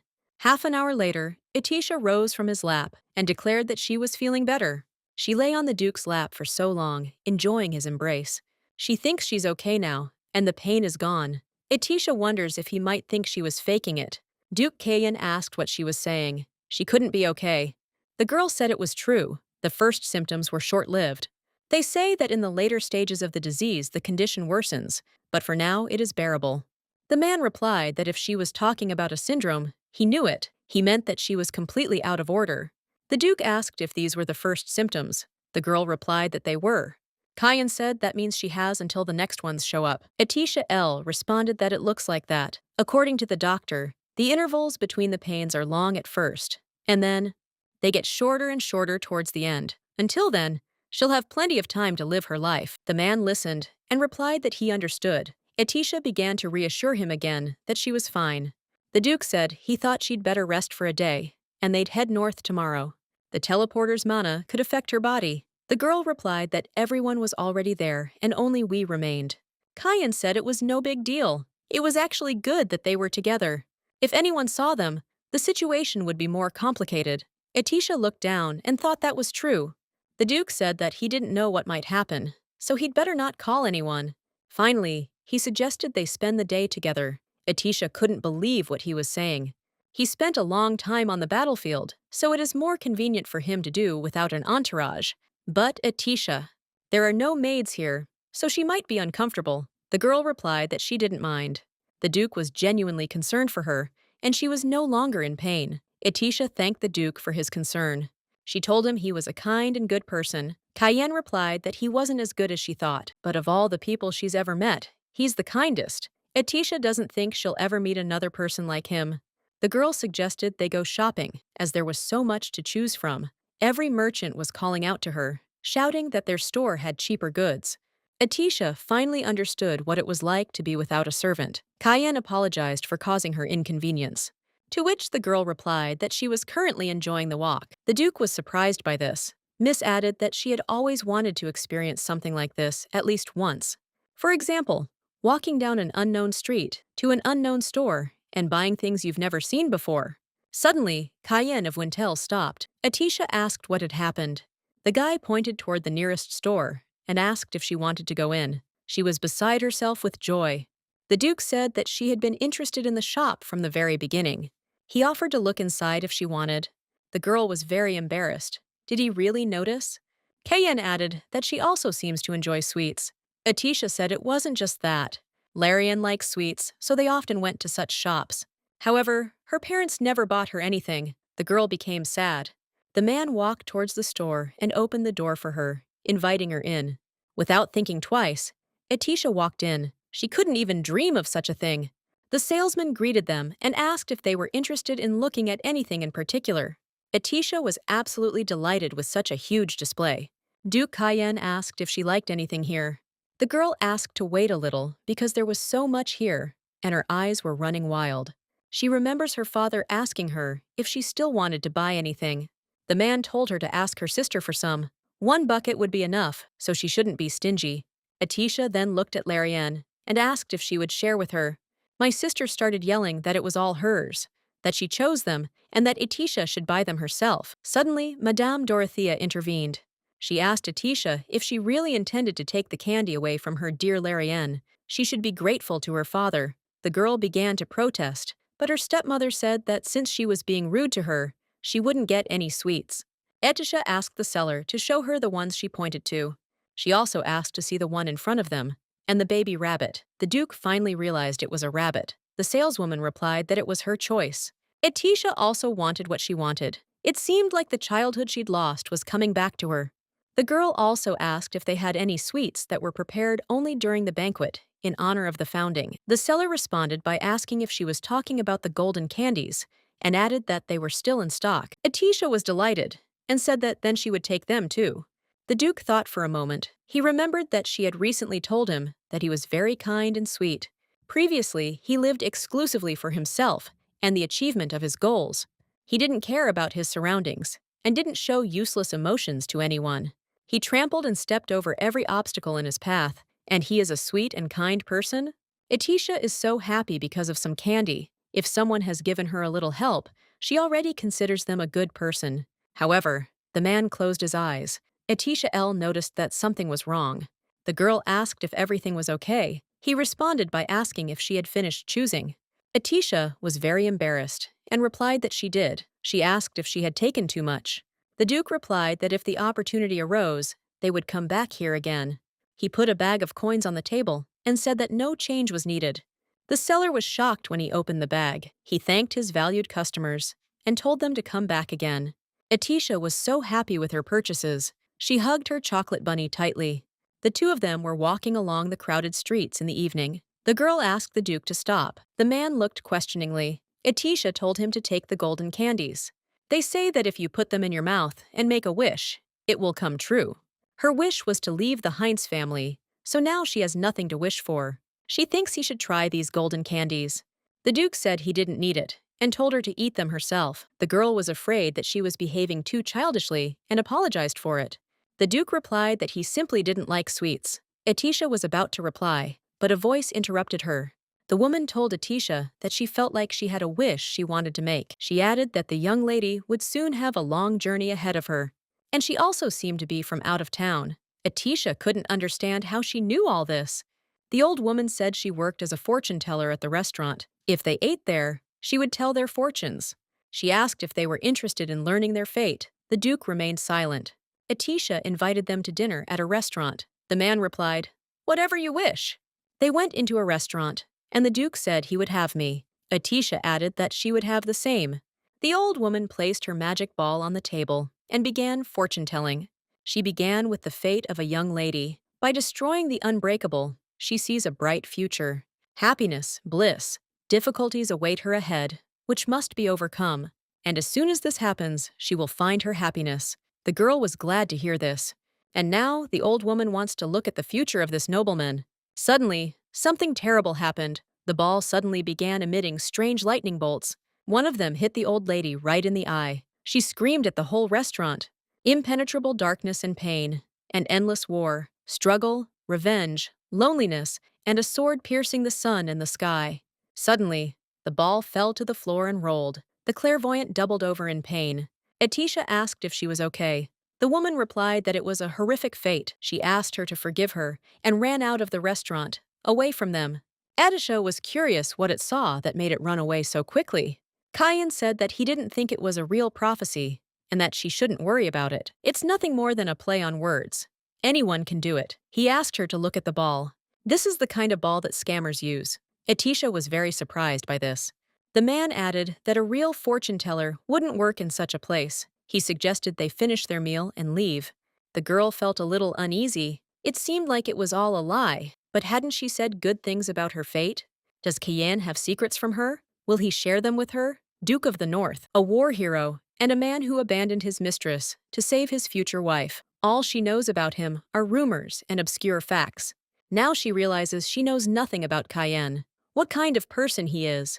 What was his life like before her? What he thinks about? What he desires? Etisha wants to know everything. The girl wanted to begin her meal, so she began to pray. It seemed to her that all her wishes had been fulfilled. She thought she'd just have to wait until the day she died, but the longer she was around him, the more she wanted to know about him. The girl decided to take one of the candies from the basket, and then Cayenne asked her, "Didn't Etisha say she had no more wishes?" The girl smiled awkwardly, unwrapping the candy. Miss replied that she thinks it still remains. Is that strange? The Duke exhaled and said no, not at all. The girl's cheeks flushed. Etisha put that same golden candy in her mouth and thought that it was very tasty. Sweeter than she thought, the girl asked her to fulfill her wish. The next day, Atisha and Duke Cayenne arrived at the portal that would send them north. They stood on it, and Atisha said she hoped they wouldn't worry.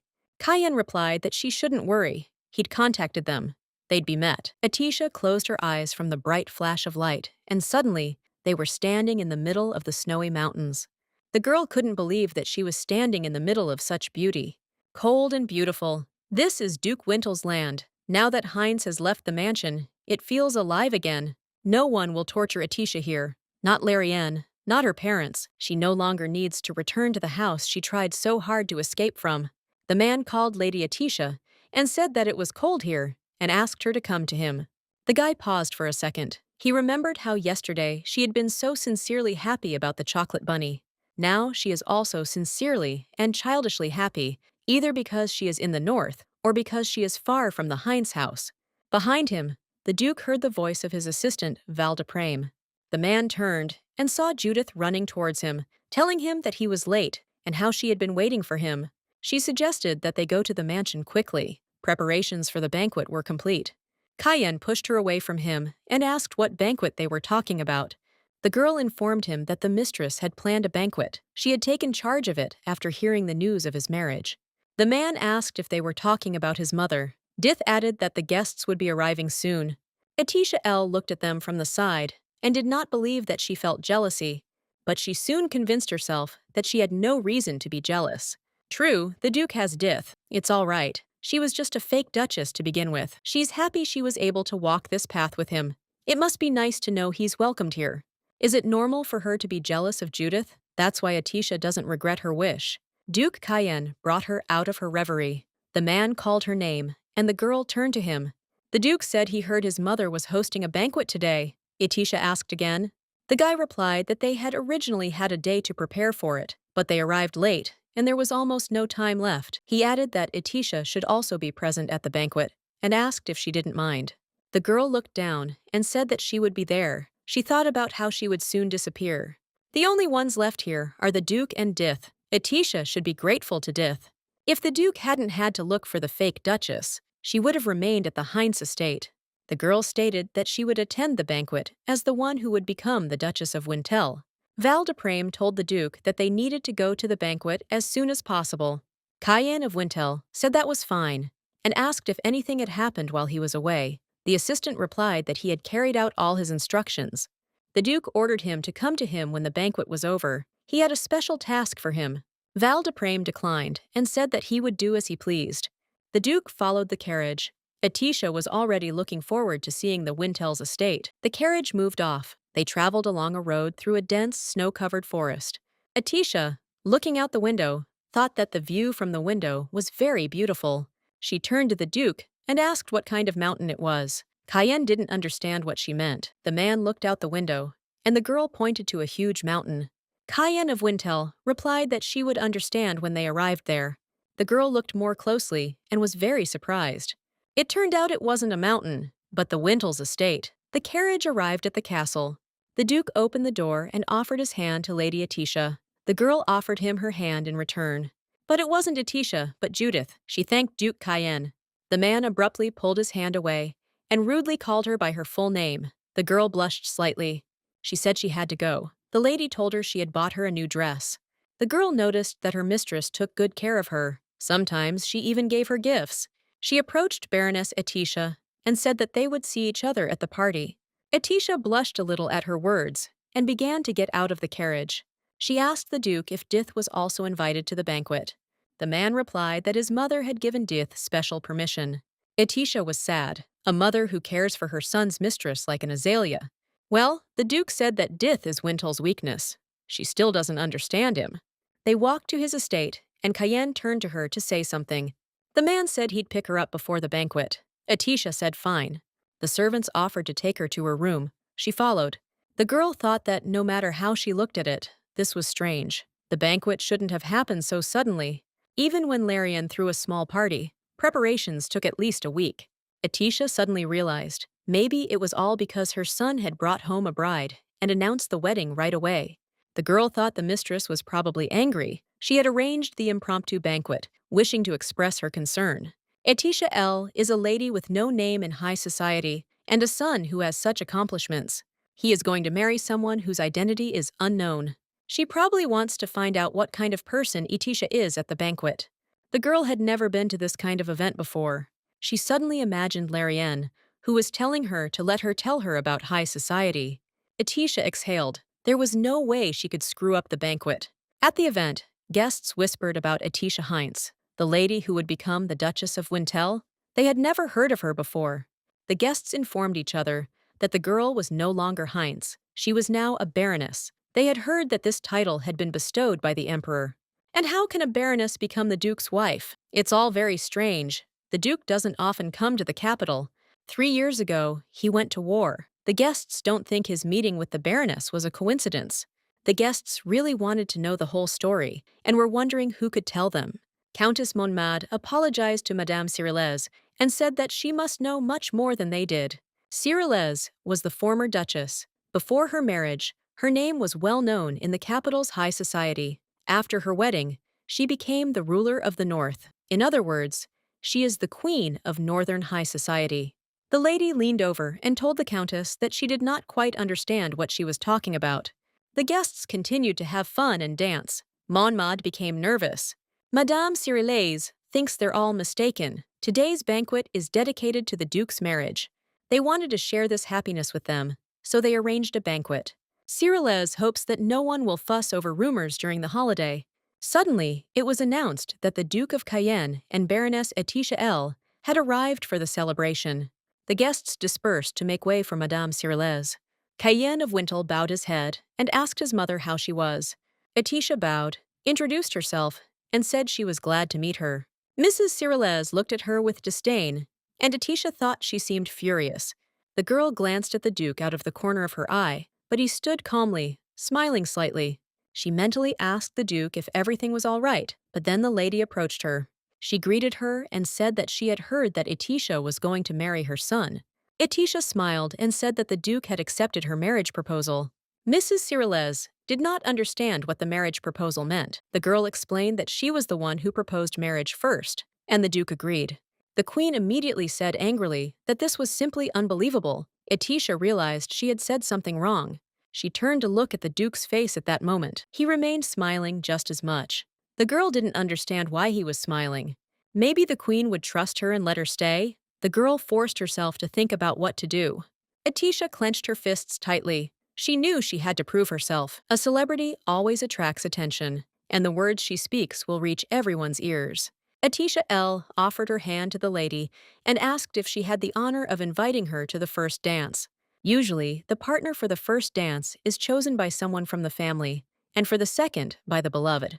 Inviting her to the first dance shows that she wants to be part of her family. Even if Etisha is rejected, she will still be able to dance with the Duke. If she dances with him, she will be able to attract attention, to such an extent that no one will be interested in his mistress. The lady replied to the Baroness that this was a stunning proposal. Etisha L. thought she'd say that. Cyrillaise kept thinking about asking for her first dance. But then, unexpectedly, Judith entered the hall and all attention fell on her. The guests began to gossip that this girl could be the very same mistress of Duke Cayenne. People didn't understand why she was there. They thought someone had probably invited her. Judith approached Miss Cyrillaise and thanked her for inviting her. The Queen replied that she was pleased to see Judith at the banquet. Etisha was thinking that she had been invited by none other than Madame Cyrillaise. She did not accept the Baroness's offer to dance, but immediately decided to greet her mistress. Grandpa was upset because it was supposed to be a celebration in honor of the marriage. The Duke helped her sever all ties with the Heinz family, and in return, she was to become a false duchess. That was their deal, but now the lady greeted Judith in front of everyone. This means she can be close to the Duke, the perfect plan. Does he really need a fake duchess? Now everyone looks at her, as if she were a lonely island at sea, a distant island that no one would even think of setting foot on. Her role ends here. If only she knew it would end this way. But she was stupid. She hoped that some candy could make her wish come true. Etisha felt pain, bitterness, and discomfort. Suddenly, the Duke turned to her mother. The man said that she had invited Judith thoughtlessly and that it had not occurred to her that Etisha would be unpleasant. Cayenne added that she should explain herself to the guests. The lady replied that she couldn't afford it. Duke Cayenne asked her once again to clarify this misunderstanding. Atisha was surprised that the Duke stood up for her. She looked at him, and in response, the Duke only hugged her tighter. The guests continued to wait to see what would happen next. The lady nevertheless replied that it seemed it was still worth explaining. She raised this child as her own. Even though she's a commoner, she sees Dith as her daughter, and that's why she's here. Atisha L. was shocked and didn't understand what it all meant. Cyrileze continued her story. When she learned that Cayenne had decided to get married, she felt it necessary to invite Dith to this banquet. Cayenne is her son, and Judith is her adopted daughter. It's fitting that the family gathers together on such a beautiful day. The public was shocked. They believed Judith was Cayenne's lover, not her sister. She then moved on to Baroness Atisha, who apologized for any discomfort this might have caused her. Ms. Kirillez quietly added that she was happy to learn of Cayenne's marriage. Atisha couldn't believe it. The woman said she couldn't sleep, so she suddenly threw this banquet. Besides, Cayenne arrived here a day later than planned. She was very worried. Finally, the lady added that she was sorry. She had acted without thinking it through properly. Cyrileze extended her hand to Atisha L., inviting her to dance. The girl was glad that the lady was not angry with her after all. Mrs. Cyrilez admitted that she was sincerely grateful for her desire to marry her son. She'll be happy to dance more than one dance. The girls walked to the center of the room. The guests had no idea it would all turn out this way. The Duke's mistress, it turns out, is Madame Cyrileze's adopted daughter. Clearly, they shouldn't interfere. Ms. Kirillez and Atisha L. began to dance the first dance at the banquet. The woman asked the Baroness to take care of her only son. She will do everything possible to help them with the wedding ceremony, so Atisha can ask her for anything. The girl thanked her and said that she would definitely contact her. Cyrilez was embarrassed by the girl calling her mistress. She told her she could call her mother. She wouldn't mind. Atisha was very surprised by this. The mistress asked her not to think anything bad. She wasn't forcing her at all. She waited a long time for Cayenne to find a worthy girlfriend and get married. The woman tried her best to find him a suitable bride, but Mother laid out on the table 5 photographs of girls who were contenders for the Duke's heart. She told the Duke that they were all good. The lady began to tell him about the first girl, but was refused. The woman was very upset because he didn't even look at them. Duke Cayenne turned around and said that he had business to attend to and left the room. Cyrilez lowered her head and said that she just hoped that Cayenne would find someone he could feel at ease with. The lady took Miss Atisha L. by the hands and looked straight into her eyes. The woman admitted that she wanted to be that person for Cayenne, the one who would be his support for the rest of his life. Atisha hoped that would be the case. It was time for Atisha and Duke Cayenne's second dance. The man approached her. The Duke said that he thought so, that his mother was just shy. He added that she was even happier about his marriage to Atisha than he was. The man bowed and offered his hand to the Baroness. The girl became embarrassed. The second dance always goes to your beloved. They began their dance. Atisha told the Duke she was surprised. She thought his mother was strict. She didn't think she would be treated well. The Duke replied that this only worked within the family. Atisha realized that the reason why Mrs. Cyrileze treated her so well was because she would become her son's bride. But if it turns out that the marriage was a sham, the lady will not tolerate lies. Atisha L. closed her eyes tightly and told herself that this should not happen. The couple finished their dance, and Atisha took a small bow to the audience. Rumors quickly spread among the guests about the commoner who had been taken in and raised by Madame Cyrilez. They discussed what Madame had said, that she had taken her in. Judith was not a pet, after all. People noticed her beautiful hair and said that they, too, would like to raise a commoner like her. But it was clear what would happen next if you let such a person under your wing. One woman said she didn't know what she was doing, but she was clearly causing nothing but trouble for the Duke of Cayenne. Rumor had it she was his mistress. They won't know the truth. Maybe she tricked the Duke and became his mistress. The girl stood there in tears. Miss Monmouth approached her and asked what had happened. All she heard in response was the Duke's name. When Dith turned 12, she became the adopted daughter of Mrs. Cyrilez. Since then, she grew up in the castle with Cayenne, like brother and sister. Duke Cayenne was educated like a nobleman, but Judith couldn't be near him, as she wasn't from a noble family. They were so-called brother and sister with Cayenne, but while the boy became the ruler of the north, Dith continued to sit locked up in the castle.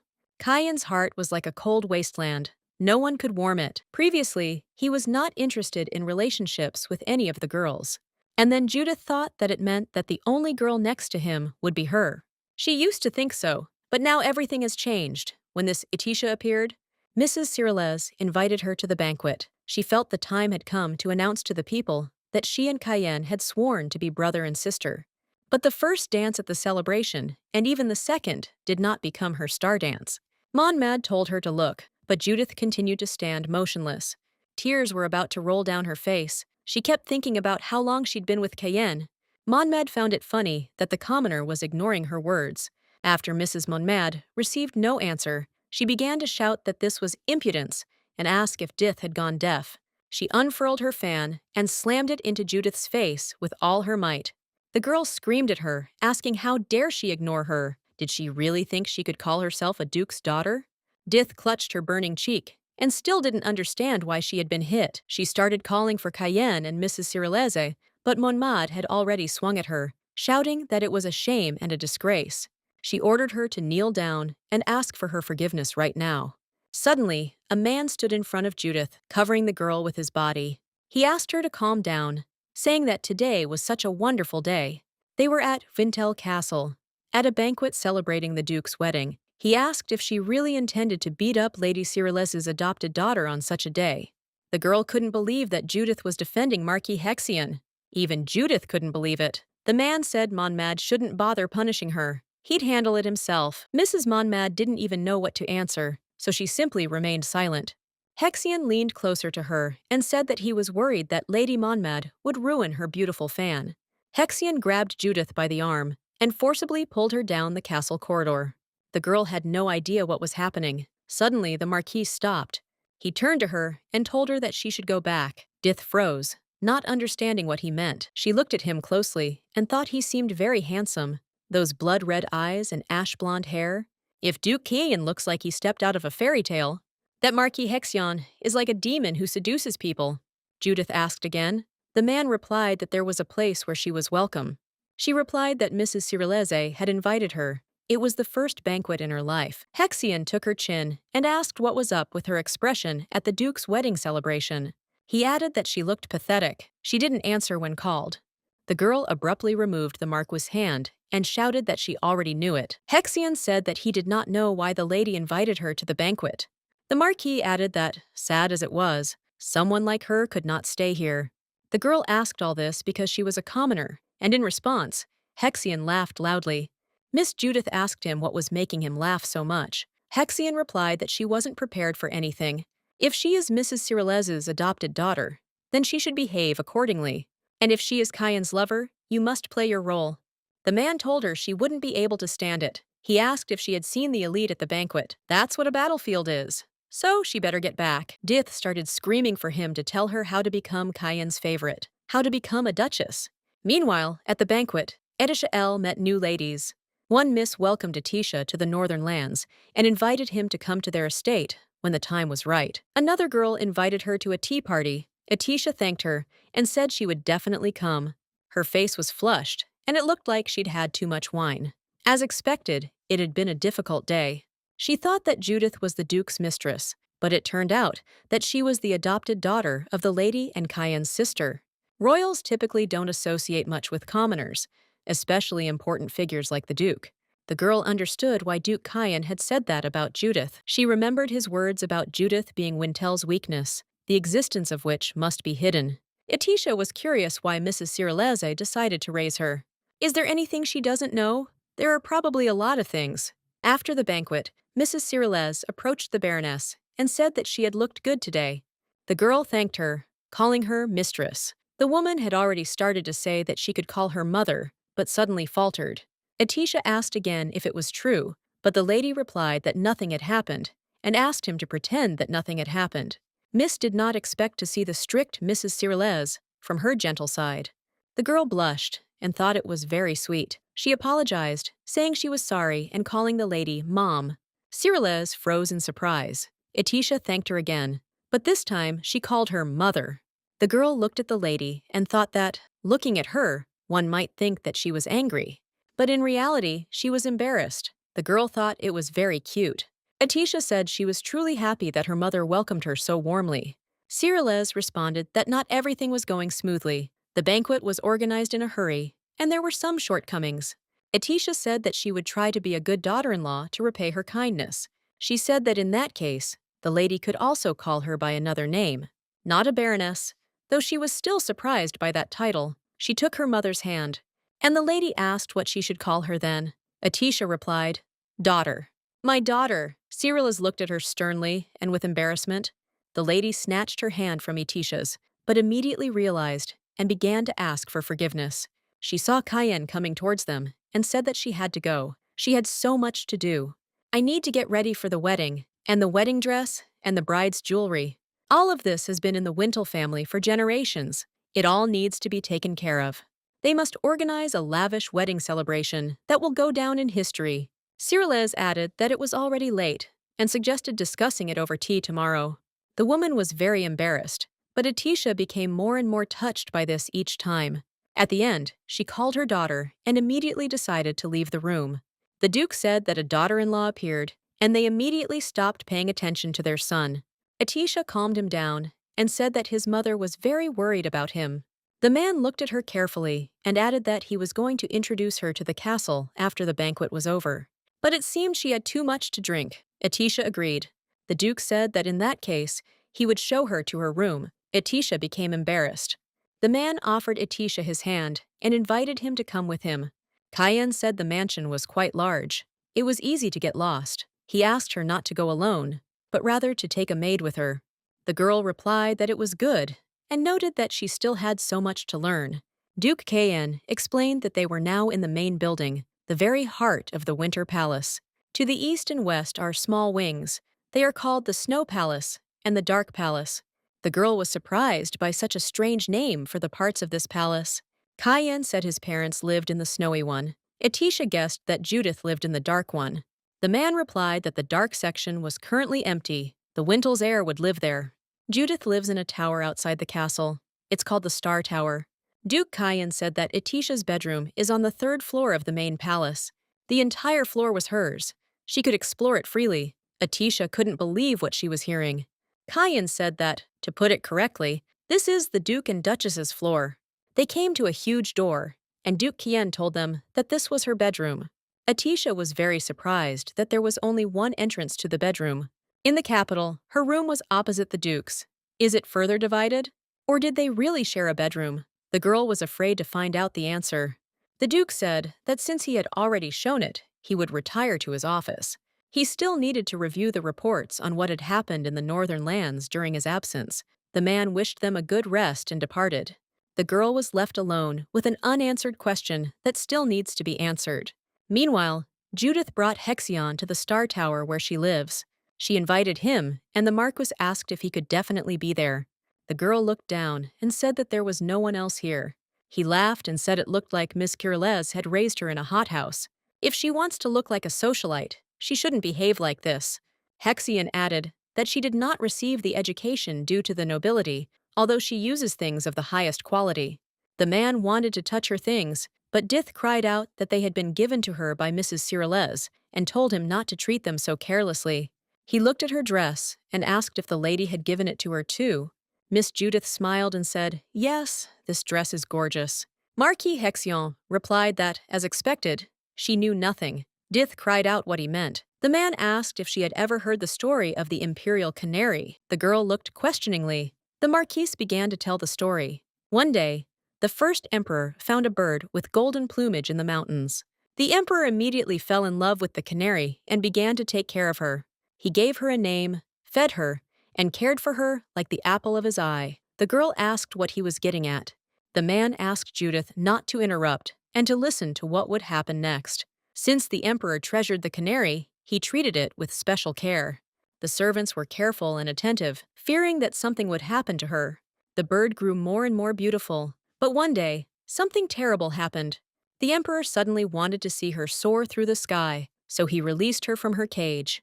But no, she couldn't spread her wings and only chirped. Why? Hexian said it was because she was kept in a cage and cared for so carefully. Her legs became weak, and her vision deteriorated significantly. The hawk has turned into a canary, which can only chirp. Judith turned and asked if he was implying that she looked like that canary. The man said she was perceptive. She was lucky that Ms. Cyrillez noticed her, and because of this, she turned into a bird, imprisoned in a luxurious cage. The girl cried out that it was all a lie. The mistress saw her as a daughter. The man asked, "Really? Did they treat her and her pet dog any differently at the banquet?" The girl replied that those ladies were simply evil. The Marquis said that, in the end, their attitude toward her had inadvertently revealed the whole truth. He means that he is in a pathetic and ridiculous position. Judith lowered her head, remembering all the pleasant moments associated with Ms. Cyrillez. The girl thought about the very cage in which she was now located. Perhaps Marquis Hexian was right in his guess, and she was just the Emperor's canary. The man said that perhaps Mrs. Cyrillez raised her out of simple curiosity, pity, or simply generosity. It doesn't matter. What's more important is that the girl is treated like her pet. Therefore, if she wants to escape from this terrible reality, she must listen to his advice. At the same time, Duke Cayenne came into his and Atisha's room and took off his jacket. The man looked at the sleeping Atisha and even felt a little touched. He took off his t-shirt and sat down next to Atisha. Cayenne looked at her sleeping face and thought. Atisha was able to gain the power to crush those who hurt her. The Duke took her dress and lifted it a little to see her legs. He asked her why she didn't take revenge on the Heinz family.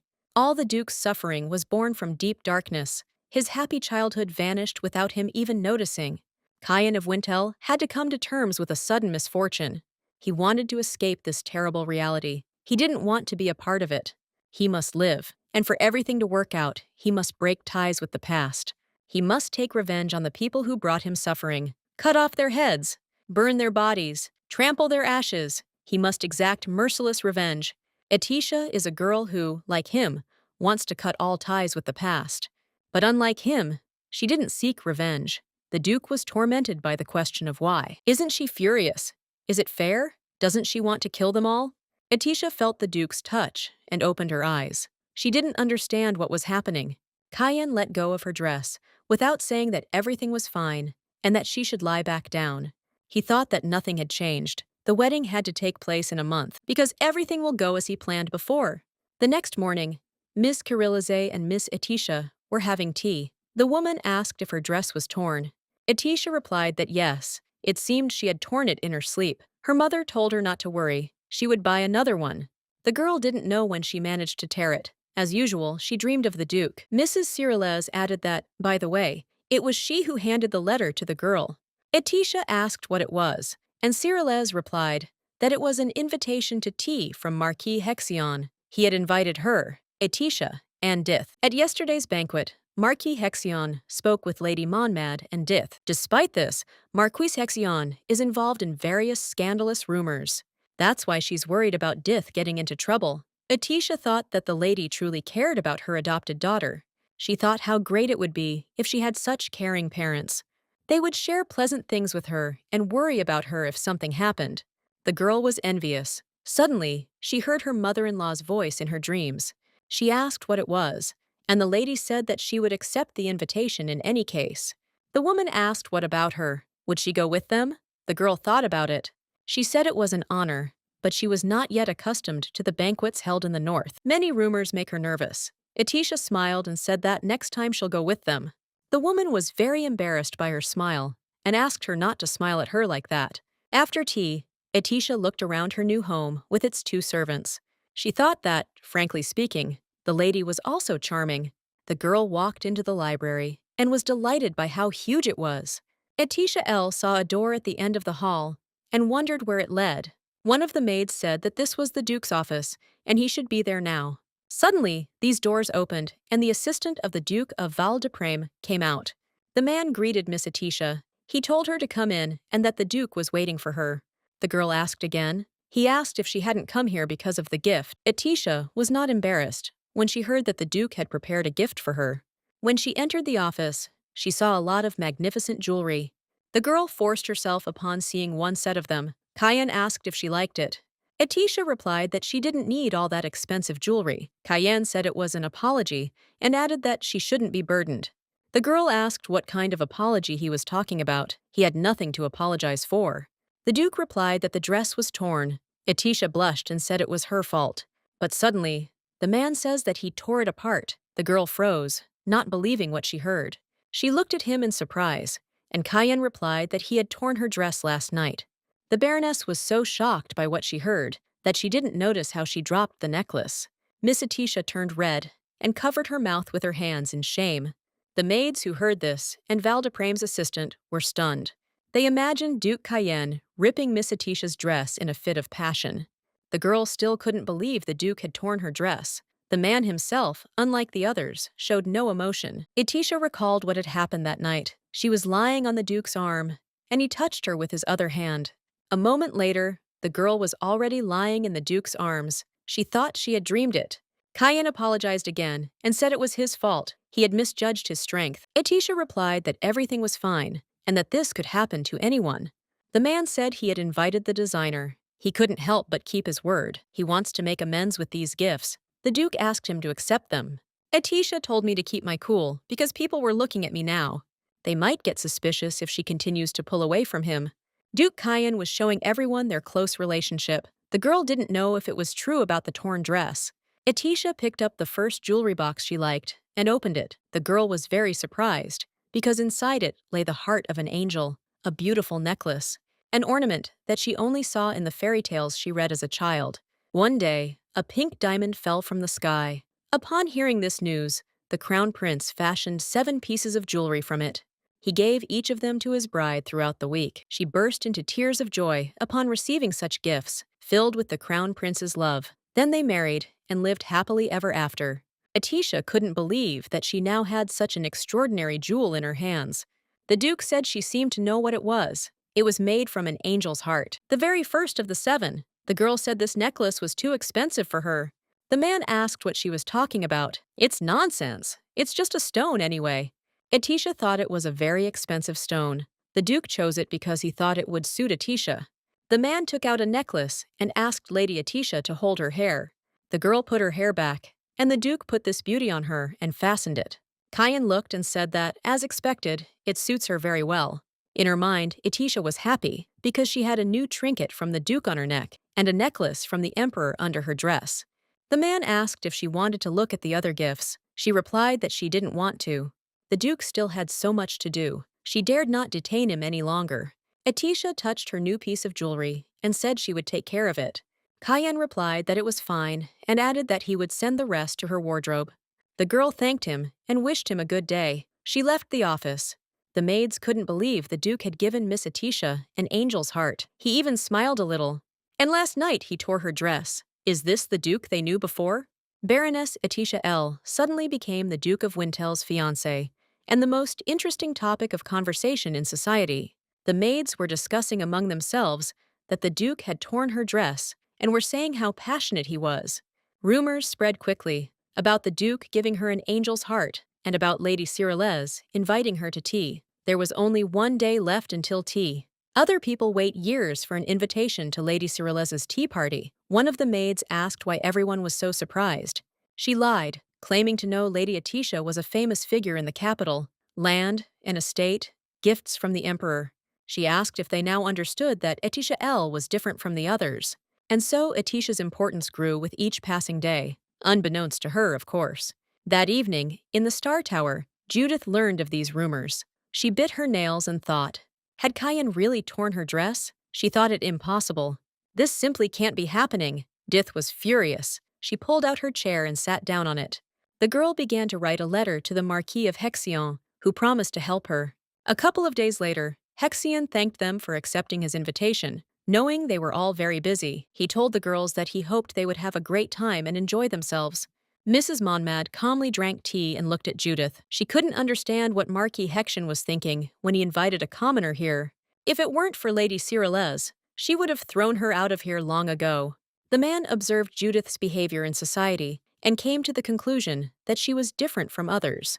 The conversation took place a couple of days ago. Then Marquis Hexian told the girl a month. She only has 1 month. Miss Judith didn't understand and asked what he meant. The Marquis smiled in response.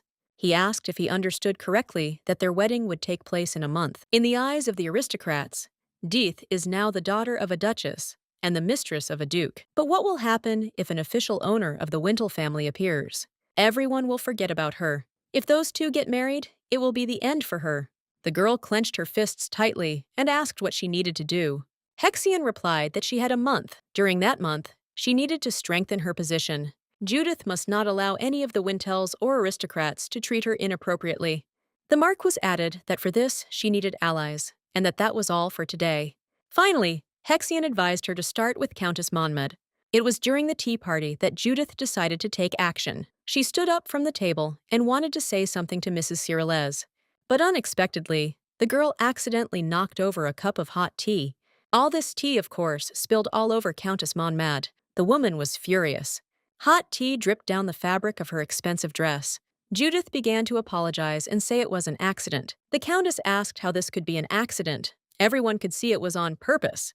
The woman came closer and said that even if it was a mistake, she had spilled water on the Countess and should be punished. The girl apologized again and said that she really didn't mean it. She took a napkin and asked to let her help wipe it away, but Monmouth slapped her hand and told her not to touch it. Who was she to touch her with her filthy hands? The other invited ladies didn't want to get involved in their quarrel. Suddenly, Madame Cyrillez told the Countess that she was being too rude. The woman wiped her mouth with a napkin and said that she had brought a clean child with her. There was silence in the room, but then Monmouth screamed that Judith had deliberately spilled tea on her. It was obvious she had harbored a grudge against her after the banquet. Cyrillez began to remember. The woman said that, at the banquet, an arrogant lady hit Judith in the face, her adopted daughter. But at the banquet she hosted, where Judith was first introduced to society, Cyrillez said it was interesting and asked Madame Monmouth if she happened to know this reckless lady. Monmouth bit her lip. She said she didn't know what had happened at the banquet, but if the Duchess could let go of her anger, the troubles of that day would subside on their own. Mrs. Cyrillez said that this was great advice, and she thought so too. The woman stood up and said that, of course, the noble Madame Monmouth was so well versed in propriety and laws, and she will be lenient with the mistakes of her child, who still knows little. Monmouth replied, "Of course." Later, she walked down the corridor and thought about what this toad had enlisted the support of Madame Cyrillez. Marquis Hexian approached her and said that the dress suited her very well. He apologizes to her on his own behalf for today's incident. After all, the law of nobility dictates, do not disdain injustice, but he cannot speak out against it due to certain circumstances. He has no reason to meet the Countess. The girl blushed and said that he didn't need to apologize for that. She hopes he'll be more considerate in the future. She doesn't want to see commoners here. Hexian said it was unexpected. He thought she would need this child more than anyone else. Countess Monmouth asked him what he meant. The man replied that with the wedding of the Duke of Cayenne, a new duchess would appear in society. Madame Cyrillez will soon leave high society, but Baroness Etisha L., whose name was formerly Etisha Hines. The woman interrupted and said that she had heard about her and that Etisha L. seemed to be quite a shameless girl. Hexian asked if she would be worthy of becoming the top of high society. Monmouth asked if this meant that she should sit on this throne. The man replied that he thought she was more deserving. If not her, then who could succeed Madame Cyrillez? He then asked her to use Judith, whom she considers a commoner. Judith is a means of shaking the greatness of Duke Winel, who stands firm as a mountain. Hexian said she simply had to take advantage of this opportunity. At night in the castle, Etisha L. decided to walk around it in her nightgown. She walked and thought whether Cayenne would sleep with her today, like yesterday. The girl wondered why he'd torn her dress. Looking back, he can be very stern at times. She wondered if he really had such preferences, and then dismissed the thought. She apologized to the Duke for such vulgar thoughts. Suddenly, Etisha looked at the wall. The girl realized that these were all portraits of Wintels. She began to examine them. Etisha reached the very end and finally saw the portrait of Duke Cayenne. The girl said he was cute and saw that his birthday was on it. 1 year of Barus, 5 of the gods, the 7th star. Etisha was horrified that it was tomorrow. Suddenly, she heard the Duke's voice behind her. He asked her what she was doing there. The girl didn't know what to do. She couldn't say she didn't know it was his birthday. Etisha L. said she was just walking around looking at the portraits and got a little lost. The Baroness looked at the wall and noticed something strange. One of the portraits was missing. The girl began to think why it was empty, as if someone had been removed. When she looks at them shoulder to shoulder, it becomes uncomfortable. Duke Cayenne asked where her maids were. The girl hesitated. She said she was only going out for a minute, so she didn't take them with her. The man said that she was very pale and asked her to go back to the room and rest. He would call the doctor. The girl replied that she didn't need a doctor. Cayenne asked if something was bothering her. She blushed and said that, frankly speaking, she wanted to apologize. She didn't know that it was his birthday tomorrow and that he would probably be holding a reception. The Duke replied that they were not holding celebrations in honor of his birthday. Atisha was very surprised by this. The man explained that he hadn't been used to celebrating it since childhood, and this year it would be no different. The girl asked why. After all, it was a special day of the year. The Duke thought for a moment. He replied that it was all because he didn't want to waste his time on such complicated things. Atisha didn't quite understand what all the fuss was about. Larenne went out of her way every year to throw a lavish celebration. The Duke wasn't like that. She asked if it would be possible if it weren't that difficult. The man didn't understand what she meant. The girl replied that now she knew it was his birthday tomorrow and didn't want it to be an ordinary day. She received a lot of help from him, and he gave her so many things. Therefore, she wants to pay him back with the slightest help and help with the organization. The girl added that she wasn't talking about the ball. She simply hoped the Duke would spend a little time with her. He came closer and asked if his birthday was so important to her. Atisha replied that, of course, because she won't be with him next year. The girl wondered if this was really such a burden for him. She didn't have much time left. That's why it's only now that she can celebrate his birthday. The guy said he agreed. She asked to spend time with him. Atisha L. was very happy and sincerely thanked the Duke. The next day, Atisha was riding in a carriage through the city. She looked out the window at the streets. The girl said that the houses look very neat, even from a distance, and the roads are in good condition. Headmaid Corda told her that it was because Duke Cayenne ordered regular maintenance and inspection every year. Subsidies are provided to the elderly or in the event of disasters. During heavy snowfalls, snow is removed promptly before it melts and turns to ice. Atisha thought the climate in the north was harsher and the Duke was coping well. As expected, he was wonderful. The maid asked Atisha why she had decided to go for a walk. The girl became embarrassed and said she needed to buy something. The maids were curious about what she was talking about. Atisha didn't know what kind of gift the Duke would like. The girl is a little confused because it seems like he already has everything. Suddenly, the carriage stopped abruptly. The Baroness asked what was happening. The main maid, Corda, said that she would go out and see what happened. On the street, security guards shouted at a stranger, asking him how dare he block the path of Winel's carriage. Hexian thought that people around him might think he was a murderer. The man suddenly said he just wanted to say hello. Atisha began to remember this man. She shouted for the guards to stop and got out of her carriage. Atisha asked Corda if this was really the case, but was immediately told that she was right. This is Marquis Hexian. Atisha didn't understand what the Marquis was doing on the street without an escort. The girl approached him and bowed, saying that she was glad to meet him. She introduced herself and in response heard that he knew who she was. The man said that only 3 people were allowed to ride in the carriage bearing the Winel's family crest: Duke Cayenne, Madame Cyrillez, and Baroness Atisha L. Hexian showed her 3 fingers. He added that if the odds are 1 in 3, then it's worth throwing yourself under it. Atisha asked him what he meant. The man replied that he was simply bored. He came closer to her, leaned over, and asked if she didn't remember him. Atisha didn't understand what was wrong with this man. He wasn't even sure she would be the one in the carriage. But he still blocked the road. If he hadn't been careful, he could have been trampled by the horse. The girl didn't understand what his words meant. Was he talking about the tea ceremony? Atisha asked if he was talking about the last tea ceremony. She apologized for not accepting his invitation that day. She wasn't familiar with the north yet. The man stood there looking gloomy, and the girl thought something was wrong with the atmosphere. Had she said something wrong? Hexian couldn't find the right words, but in the end, he said that it was sad that she didn't remember him. Atisha was surprised and asked if he could be confusing her with someone else. The man put his hood back on and said he thought he was mistaken. The girl thought that the tone of his voice had strangely become much sharper. He's probably angry. Heinz apologized for suddenly jumping under her carriage. He added that someone was waiting for him, so he should go now. He apologized again and left. Corda asked Lady Atisha if she knew Marquis Hexian. She replied no, this was her first meeting with him. The main thing the maid said was that it was strange. Atisha didn't understand. Could she really have known Marquis Hexian before?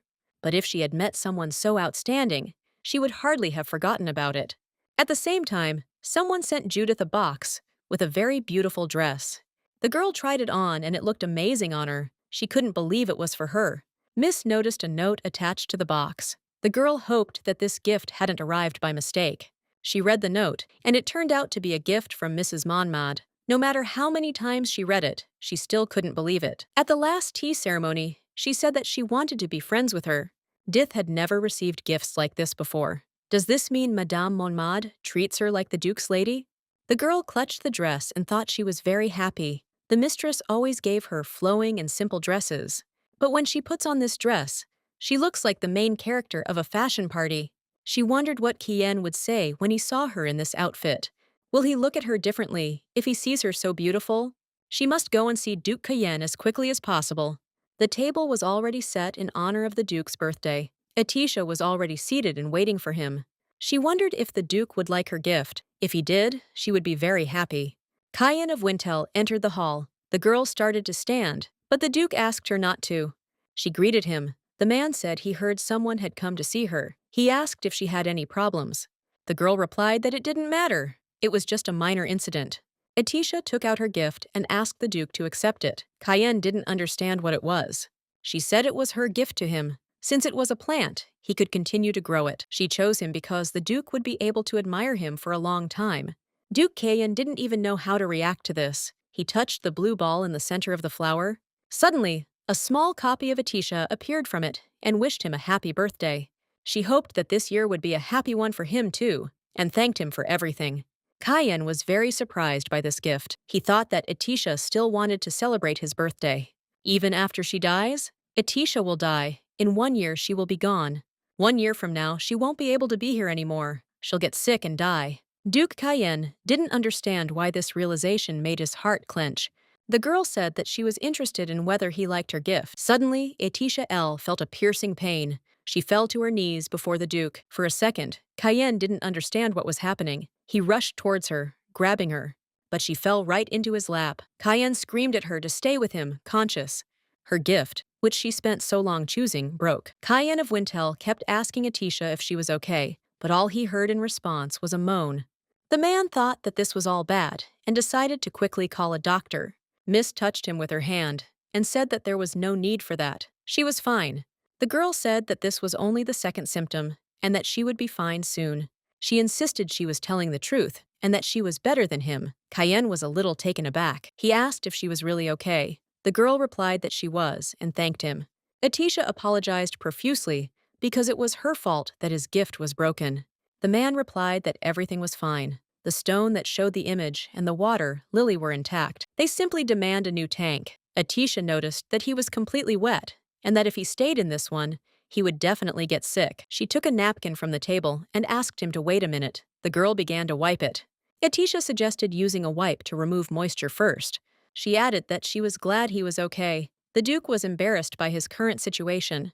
Judith saw this whole picture of intimacy by chance when she entered the room. The girl saw the ring on Atisha's finger again and froze for a second. Pora noticed her, but they still continued to stand silently, not knowing what to say. Atisha thought about what she should do now. What if Judith had seen her symptoms of extreme mana? The man grabbed Atisha by the waist and hugged her. He asked Judith what was going on. Judith couldn't answer. She continued to stand rooted to the spot.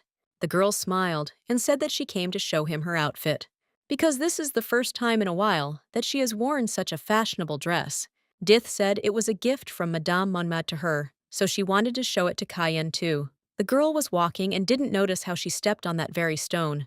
A small copy of Atisha appeared from it again and began to congratulate the Duke. She said again that she hoped that next year would be as happy as this one and thanked him. Atisha looked at Judith with concern, so the man asked if everything was okay. Judith was furious. Birthday! Was she really celebrating Kien's birthday? It's simply impossible. Kien always forgot about celebrating his birthday. He never received any holidays or other gifts. Judith told him not to be upset and that no one could have Kien. The girl gritted her teeth and thought about how much she didn't like all of this. She could barely hold back her tears, so she decided not to run away from this room. Atisha L. shouted to wait for her, but as soon as she wanted to follow her, the Duke grabbed her hand. The girl did not understand what this meant and only looked after her with alarm. That night, Judith ran through the castle and thought that she knew Cayenne was better than Etisha. She thinks about Cayenne much more than she does. She should be Cayenne's lady. It is she who should receive care from Mrs. Cyrillez and receive gifts from Cayenne. Be delightful to the servants and maids. Etisha, that's not the woman. She should have it all. The girl lay and cried into her pillow. She thought about how she should become a Cayenne woman. A tear fell on her palm, and she realized that she must take Etisha's place. Marquis Hexian walked into the room, and the one who called her a canary sighed. He leaned towards her, began to stroke her, and tenderly asked why she was crying. Judith didn't quite understand what he was doing there. The girl asked him what she should do. She took his hand in hers, and added that she would do anything to take her place. The man smiled and cupped her face. He told her that he congratulated the canary. She left the cage. Before going to bed, Cayenne asked Etisha if she had any breathing problems. The girl replied that she was already feeling better, and thanked the Duke for his concern. He asked if it was because she was pushing herself so hard when she came out. The girl replied that she hadn't. Corda and the knight had been very helpful, so she quickly returned. Etisha said that during the day, she accidentally bumped into Marquis Hexian. Suddenly, he jumped right in front of the carriage. An accident almost occurred. He seemed to know her, but for Etisha, this was the first time she had met him. The girl said she thought he was mistaking her for someone else. The Duke thought for a moment, but then replied that he should have told her something earlier, but had missed the chance. Among the world's aristocratic figures, there are two men Lady Etisha must be wary of. The first is Madame Monmad. It's no exaggeration to say that all the gossip and scandals in the north originate from her. The man told her not to get too tangled up. When speaking to her, you need to be careful what you say. And the other man was Marquis Hexian. Cayenne asked her to ignore his interest in her. Etisha considered his words. The Duke told her that the Marquis was a dangerous man. He liked to play with women. The life of any woman involved with him would be ruined. Etisha replied that would never happen. The girl added that she understood and would take this into account. The Duke said that was good. He asked her to go to bed already. She needed to rest. Etisha asked when he would go to bed. Cayenne replied that she shouldn't worry about him and when he went to bed. The girl closed her eyes and thought about what she was going to ask if Dith was okay. The Duke looked at her sleepily and raised his hand to stroke her. But suddenly, the man realized what he was doing and immediately removed his hand.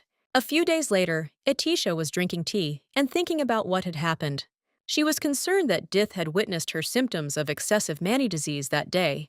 But nothing happened in those couple of days. The girl was glad she hadn't run into Judith. Everything had become too complicated. Suddenly, Mrs. Cyrillez called her daughter-in-law and asked if she was there. The girl shouted that she was there. She gave her a piece of paper and said that it was a list of guests to whom wedding invitations would be sent. Etisha looked at him and thought, "Everyone here is wonderful." The list included the imperial family, members of the royal family, nobles, archmages, and high priests. Cyrillez told her that if she wanted to invite or remove anyone from the list, she should let her know now. Etisha replied that everything was fine. Her wedding is also the Wintel's family wedding. The family guests Mom invited are also her guests. Mrs. Cyrillez admired her and said that her daughter-in-law's words were wonderful and that she was very thoughtful. Etisha replied that she was very kind to her and praised her too much. The lady blushed and said she'd leave the final guest list as is. The girl thought Cyrillez really was the nicest man in the empire. Cyrillez pulled out another invitation and said she made it just in case. The girl opened it and was very surprised. Cyrillez didn't know whether she needed it or not. But her daughter-in-law's opinion mattered more than anything else. Etisha couldn't believe the invitation was for the Heinz family. It says that the invitation is for Sister Larenne, Viscount Heinz, and Lady Dorothea. Are they really all coming north? The girl put the envelope back on the table. The lady replied that it looked as if an invitation was not needed. She apologized and said she should have asked her. Etisha replied that she knew and was grateful that she asked. Cyrillez called her maid over and told her to throw the letter away. Then, after thinking for a moment, she told her to tear it up and burn it. Then melt the remaining ashes in water and turn it into ice. Then chop the ice with an axe. The maid replied that she would do it right away. She turned to Etisha and asked her if she should pour oil on the broken ice and set it on fire again. The girl responded by asking if she could receive this invitation if everything was okay. Cyrillez thought she'd gone too far. Etisha replied that she wanted to break it herself. At the Marquis of Hexian's residence, a man asked the canary if she was ready. The girl came out to him in a beautiful red dress and a mask on her face. She asked him if she had to wear this dress because she wanted to choose other clothes.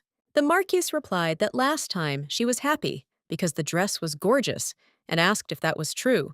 Judith replied that she hated him now. The man replied that she couldn't do that right now. This is a great opportunity for her to appear in Madame Monmad's gift. People without power, like her, must use everything available to them. She needs to be patient. If all goes well, she'll be able to buy dresses just like this one. Judith replied that she understood. She thought that the Marquise was right. From now on, she would climb up on her own 2 feet. The girl entered the main hall. Men and women immediately noticed her. Judith decided that from today on, she would be Cayenne's mistress. She came to this celebration as his courtesan. At the ball, the guests danced and had fun. Men invited women to dance. Others were gossiping over a glass of champagne, but their peace was disturbed by a girl who had just entered the room. The stranger with the mask was dressed smartly, and immediately all eyes were on her. Judith thought everything was going well. She should play with confidence. And all that remains for her to do is wait until my mother tells her the way. Suddenly, the waiter who was carrying the glasses collided with Judith. The glasses of freshly poured champagne crashed to the floor. The waiter apologized and asked if she was okay. Judith took off her mask, smiled, and said that she was fine. The guests couldn't believe it was Judith under the mask. How could a commoner come to this party? Marquis Hexian let someone into the party without verifying their identity? The guests thought that the commoner was at the ball because someone had taken her along. Perhaps Duke Cayenne took her with him as his mistress? If this is so, then this woman must be Duke Cayenne's mistress. Val de Prame told the Duke that he seemed to have found him. Indeed, he was still alive. Duke Cayenne replied that, of course, he was not one to die easily. The assistant felt like someone was helping him every time he missed it. He thinks there might be an insider. Cayenne of Winel replied that he knew about it. The aide asked again. The Duke said it was true, but they had nothing to worry about, so Val de Prame had better continue to keep an eye on him. This time he needs to be more careful and not get caught again. Val de Prame replied that he would do so, and left Cayenne's office. The man paused in the corridor and thought. He wondered what the Duke was counting on in his head. He doesn't understand it at all. These days, he values only the vase Lady Atisha gave him. The atmosphere is also different from what it was before. Suddenly, his assistant realized. The Duke pressed the blue ball. Once again, Atisha congratulated him on his birthday and wished him a good year. Val de Prame couldn't believe such a thing was possible. He thought that if the Duke really was like that, he would change his dog. The next day, Judith hummed a cheerful tune and looked at the huge mountain of gifts. She thought that, as expected, Marquis Hexian was right. Everyone at the party thinks she is Cayenne's lover, so they sent her these gifts. If she wears this in front of others, will it mean she is Cayenne's lover? Someone knocked on the door and asked if she was there. It was Mrs. Cyrillez. The girl was a little scared, because she wasn't expecting it. She didn't know what to do with all those gifts on the table. Cyrillez said she had something to say, and was just coming in for a minute. Judith started hiding the gifts, and asked me to wait a second. Suddenly, the doors opened. The girl thought that if Madame Cyrillez saw this.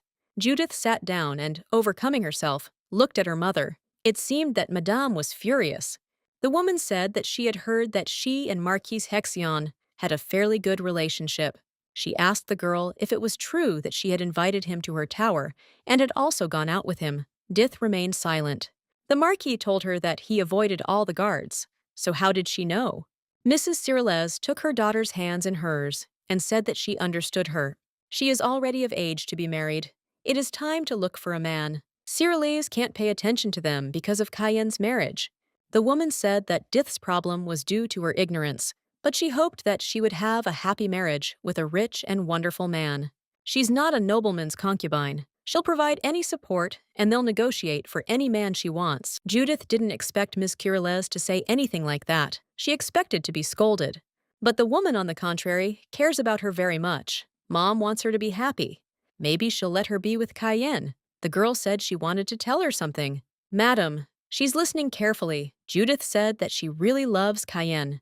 The girl confessed that she would like to become Cayenne's concubine. Then, she will not be separated from her mistress, and will live happily in the castle for a long time. Cyrillez stood up abruptly and slapped the girl across the face. Judith screamed. The woman couldn't comprehend what she had done. She said it was impossible, The two of them, never. The two of them can't be like that. The woman turned the table over, picked up Judith, and started shaking her. Judith begged to be released and allowed to go, to which Madame shouted at her to swear that she would never look at Cayenne as a man again. Judith just cried and couldn't say anything else, so the lady shouted at her to hurry up. Suddenly, Miss Kirillazzi realized what she was doing and let the girl go. She fell to the floor and hit herself hard. Regret was evident in Madame's eyes. The woman leaned over, apologized, and tried to touch Judith, but she moved away from her. The girl turned away and said that she wanted to be alone now. Cyrillez realized that it was better for her to put it alone and therefore decided to leave. Finally, she told her that she would send a doctor here to examine her, and if she had any injuries, then let her know. The action takes place on a bright spring day. The spring festival, in the Ignobon Empire, has begun, and people have begun celebrating it, Atisha asked again. The Duke explained that Madame Monmad had sent her an invitation to the spring festival. The girl was surprised that in the north, even without spring, there is still a spring festival. She asked if they would catch a cold because the event was being held outdoors. Cayenne told her that although it was called the Spring Festival, it was an indoor party. Madame Monmad was just setting the festive mood. He asked if she wanted to take part. Atisha L. thought she'd been up north for a while, so it must be a good idea to attend events like this now. She replied that if the Duke joined her, she would be happy to go. The man replied that she should consider herself going. The lady asked if they were all right. Maybe he was busy and she was wasting his time? The Duke replied no. Before the marriage, he would accompany Lady Atisha to certain places. He thought that of course he didn't have time to attend parties like this right now, but if it was only for a while. Atisha thanked him for agreeing. She said that in this case, she could try wearing the clothes the Duke had given her. Cayenne thought that he was indeed very busy, but he could adjust his schedule. After all, when Atisha dies, even if there are private parties, he will never go to them again. Atisha talked about her thoughts on what dress to wear. All the dresses the Duke gave her were very beautiful. He asked what she was talking about. Since this party was dedicated to the Spring Festival, she should wear a new, appropriate dress. The lady replied that she still had many dresses in her closet that she had not worn. Cayenne said he would then throw a party where she could wear those dresses. That's normal for Lady Atisha. The man added that it would be good to hold the festival on the Winel premises. She can wear a matching dress on different days or choose a party theme for the entire week. Atisha laughed. She'd tried to refuse the dress, but it seemed she'd gotten another gift, a party. At the spring festival itself, guests were already gradually gathering. Madame Monmad asked Judith if she had memorized the text. The girl replied that she had memorized everything without any mistakes. Madame said that again, the spring festival is the song of the opening of spring, and the person who sings this song is the main character of the festival. Judith asked her to do it to you. She rehearsed for several nights to remember it. The girl was confident. Monmad thought about Baroness Atisha attending a party today. Duke Cayenne had said he would accompany her, but that was probably just a formality. The Duke is known for not showing up at such events. She decided to show them all today. The label of the main wife, who is worse than a concubine, will remain with her for the rest of her life. She must make Judith a useful tool. The woman took her scarf and covered the girl's shoulders. The lady said her shoulders were too revealing. This clothing was affecting her dignity, so it was best to refrain from such behavior. Didn't Madame Cyrillez tell her about this? Judith looked down and apologized. Monmad noticed her expression change when she thought about Madame Cyrillez. Should she try to persuade her to talk? The woman replied that everything was fine. Madame Cyrillez is known for her cruelty. Anyone who stays close to her will definitely get hurt. She did nothing wrong. When Mrs. Cyrillez causes her trouble, she can turn to her. Judith wiped a tear from her cheek. The girl said that she thought that the lady was taking care of her, but it turns out that this is not the case. She asked Monmad what she should do. Her throat was dry from crying. Madame suggested pretending she didn't know this and leaving it for today. But if there is something to tell about Cyrillez, then let her find it and add that this scarf is a gift. She offered to listen to a great song today. She'd be waiting. Judith silently told Monmad that she really was a good person. Madame was walking down the stairs, and she was wondering who had come there, but suddenly she grimaced because she saw Miss Atisha together with Duke Cayenne. The Duke, who is almost never seen at parties, appears as a partner. Moreover, is this necklace really an angel's heart? Monmad thought that was actually a good thing. Today, the girl will lose her face right in front of Duke Cayenne. Madame Monmad thanked everyone for coming to her party today. She asked if it was true that to start the spring festival, of course there had to be a spring opening song. The woman waved her fan and asked Judith's permission to introduce her. She introduced Judith as the person who would sing the song that would usher in spring. Atisha was very surprised to see Dith standing in front of her. The guests began whispering about them. They said that, seeing Madame Monmad in such a state, they were convinced that Judith was indeed the Duke of Cayenne's beloved. This must be true. Monmad continued to say that before the song began, the spring festival was still an unfamiliar event for them, the Northerners. She said that Miss Dith, who will perform the song, is also from the North. This song about the opening of spring might mean too much to her. If only someone could help Miss Judith. Suddenly, she looked at Baroness Atisha and asked if she wanted to sing with Dith. The guests began to beg her to sing. They wanted to hear a song from the capital that would usher in spring. Monmad grinned. The first wife and mistress stand back to back as they sing. Everyone will compare the two of them. Besides, from what she's heard, Baroness Atisha in the capital is terribly deaf. This would be truly embarrassing. Right now, the Duke asked Madame Monmad what she was doing. He can't believe she's making such a rude request after inviting a guest. The Countess replied that it could be very wonderful, and that what he said was a bit of an exaggeration. She just wants to leave the Baroness the honor of singing the song that opens spring. Cayenne asked again if she was really talking about honor now. He asked her to explain the purpose then.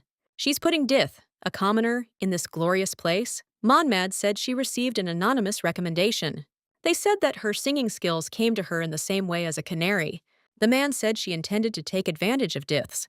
Those who know nothing are trying to slander Miss Atisha. The same applies to those who support the Countess. The Duke said that from start to finish, he suspects their intentions behind this situation. Atisha L. took his hand and said that she thought everything would be okay if she sang. He began to warn her that this was a strange situation, but the Baroness replied that she did not want the festive atmosphere to be spoiled because of her.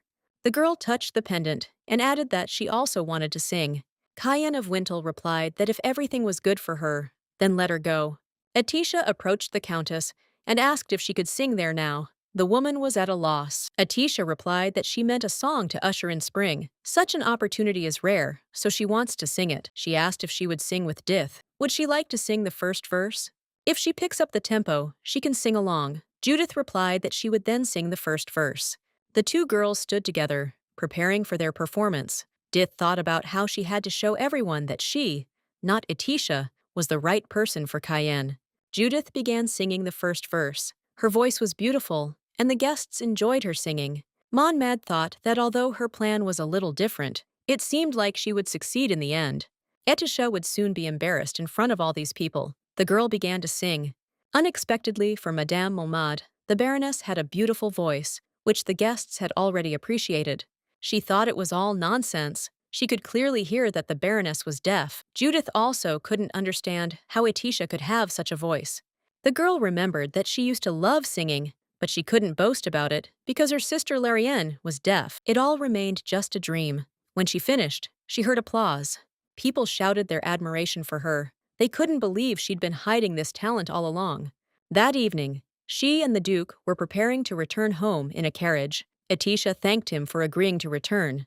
He replied that he himself needed to return to the castle and asked if she was tired. The girl replied that no, and added that she wanted to sing more.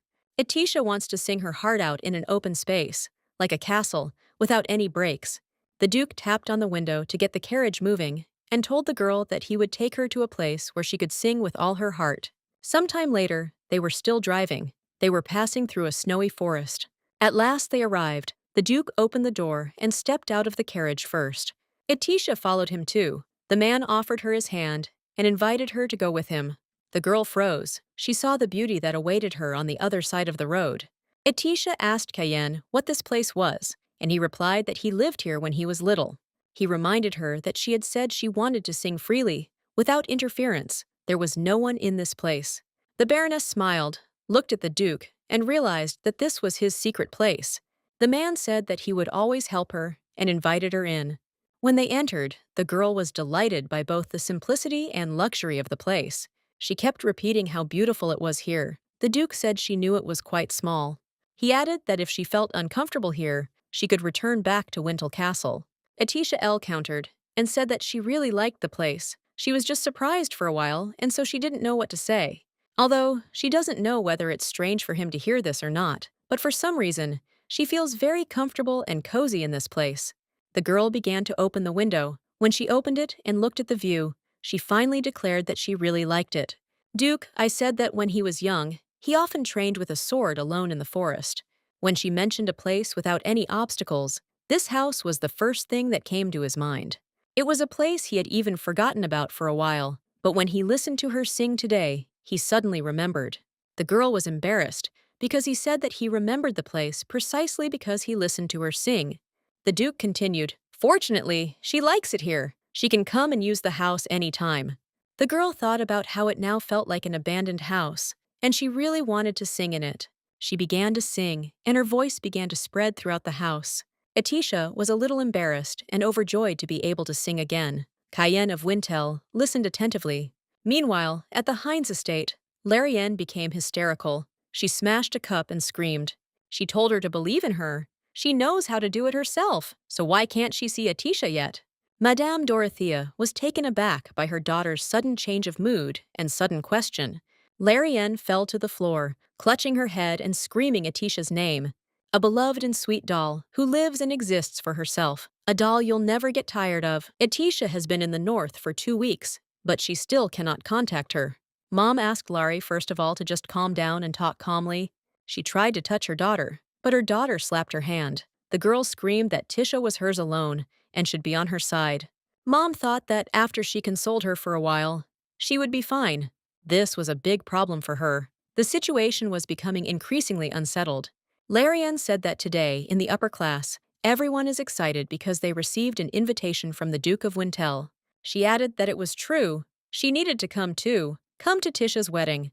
Dorothea started to stop her, but her daughter replied that it was all in vain. If she locks her in the room again this time, she will bite her tongue and commit suicide. Madame screamed about what it was saying. Did she really want her mother's heart to break? Larenne opened the door and walked out of the hall, her mother's screams behind her. In her room, she thought about how she could get north to meet Tisha. Then she'll take her back to the Hines estate. But what if it all fails? If so, then she too will leave her family and live in the north with Tisha. The next day, the maid was doing Atisha's hair and said it seemed the Duke had left early. She added that the wedding was approaching, and it would be nice if he spent more time with her. Atisha said not to say such a thing, because the Duke went to a party with her yesterday and took her to his house. Marin said she still wished the Duke cared about her more than that. This is the north. She had to leave the capital and come here. The only person she can rely on is the Duke. The girl wanted to add something else, but unexpectedly, Atisha snatched the comb from her hands. She stood up and sat the maid down on a chair. Marin didn't understand what was happening. The Baroness thanked her, but added that what she had said was wrong. The Duke isn't the only person she can rely on. She has hers, too. The maid couldn't believe it. The girl added that Marine meant a lot to her. She also has Marin's mother. She also takes good care of her. And she has it herself. As it turns out, it has become a great support for herself. Until now, Atisha always wanted to understand the Duke, to know more about him. But as it turned out, she didn't know that first she had to understand herself. Someone knocked on the door, and Corda, the head maid, said it was her. Atisha asked what was wrong, and the maid came in. The woman said that they needed to go to the snow castle because the great lady was waiting for her. When they approached the snow castle, Atisha was shocked by its size. She was delighted to think that the former Duke and Duchess of Wintels had lived here. When they entered, the girl thought that it was just as beautiful inside. It has an old-fashioned charm. Corda said she opened the door for them. Mrs. Cyrillez was waiting for her in the hall. The woman greeted her daughter-in-law and asked her to come over. Atisha L walked up to her and looked in the direction her mother-in-law was looking. In the cabinet behind the glass stood 2 mannequins, dressed in the wedding clothes of the Duke and Duchess. Cyrillez said the wedding was only 2 weeks away. Now that the preparations were complete, she needed to try it on. The maids took her by the arms and led her to another room to change her clothes. When Atisha stepped out in her outfit, no one could remain indifferent. She looked stunning. The lady asked Corda if it was really nice to get ready quickly. The maid replied that it was. The dress looked like it was made at Atisha. Cyrillez approached the girl and said that she was glad to see the Wintel family heirloom, which had been passed down through many generations, shining so brightly. Letitia thought about it and asked herself if she could wear such a precious dress. She told the lady that if it was a family heirloom, she was sure that every Duchess of Wintel's had worn that wedding dress at her wedding. Ms. Kirlis said there was an exception, and it was her. She didn't wear this wedding dress to her wedding. Her husband didn't wear one either. The woman said something strange happened. No one knows what will happen next. She told her that Letitia shouldn't worry about such trifles either. The girl turned around and looked in the mirror, thinking about what her mother-in-law had said. Was she really just overthinking it? She didn't need to take this issue seriously. The girl thought that this was right. It was better to think to herself for now. Like when she sang, for example. Indeed, she needed to think about that. She looked at the suit and wondered when she would be able to meet the Duke's father. Meanwhile, Larenne Hines ran through the deserted streets of the city. The only thought in her head was that in the end she would meet Letitia. Suddenly, she collided with some guy and hit herself very painfully. She shouted at him that he was insane. How could he hurt a noblewoman's precious body? The girl added that he should open his eyes when he walked and ran away. The man didn't answer her and only looked sternly after the stranger. When Larenne ran to the portal that would send her north, she gave a bag of coins to the servant for the work done. Suddenly, she overheard an important conversation. Someone told Carls it was time to leave. He asked if it was time already, and a little later agreed that they needed to return to Wintel. Larenne knew that name, Carls Wintel. He was the Duke of Cayenne's father.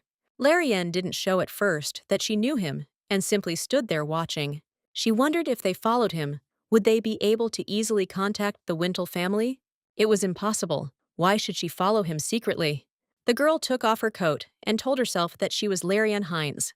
She didn't need to be so pathetic. Larenne approached the man and said it was rude. He turned around. The girl said she was Larenne Hines of the Hines family Viscounty. She is also the older sister of Letitia's, who will soon become the Duchess of Wintel. The man turned around and, without saying a word, walked away in the other direction. Larenne didn't understand what it was at all. Why did he look down on others?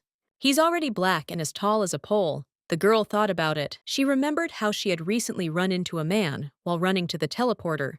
The man she had met in the alley earlier looked like a pillar. Could this man be the previous Duke of Carls? Does that mean he ignored her? Like the previous Duke, he did it on purpose. Larenne approached him again and said she regretted what happened in the alley earlier. The girl added that she was in a hurry at the time, which is why it happened that way. Carls Wintel replied that he'd never been to such a place. Larenne was surprised and said it only became clear to her now. The man replied that their faces were simply identical. That was the whole secret. Larenne said that since they met, it was fate, and asked if she could go north with him. I also have nowhere to stay in Wintel until the wedding day. Carls Wintel replied that she could stay at Chateau Wintel until the wedding day. He invited her to join his guests.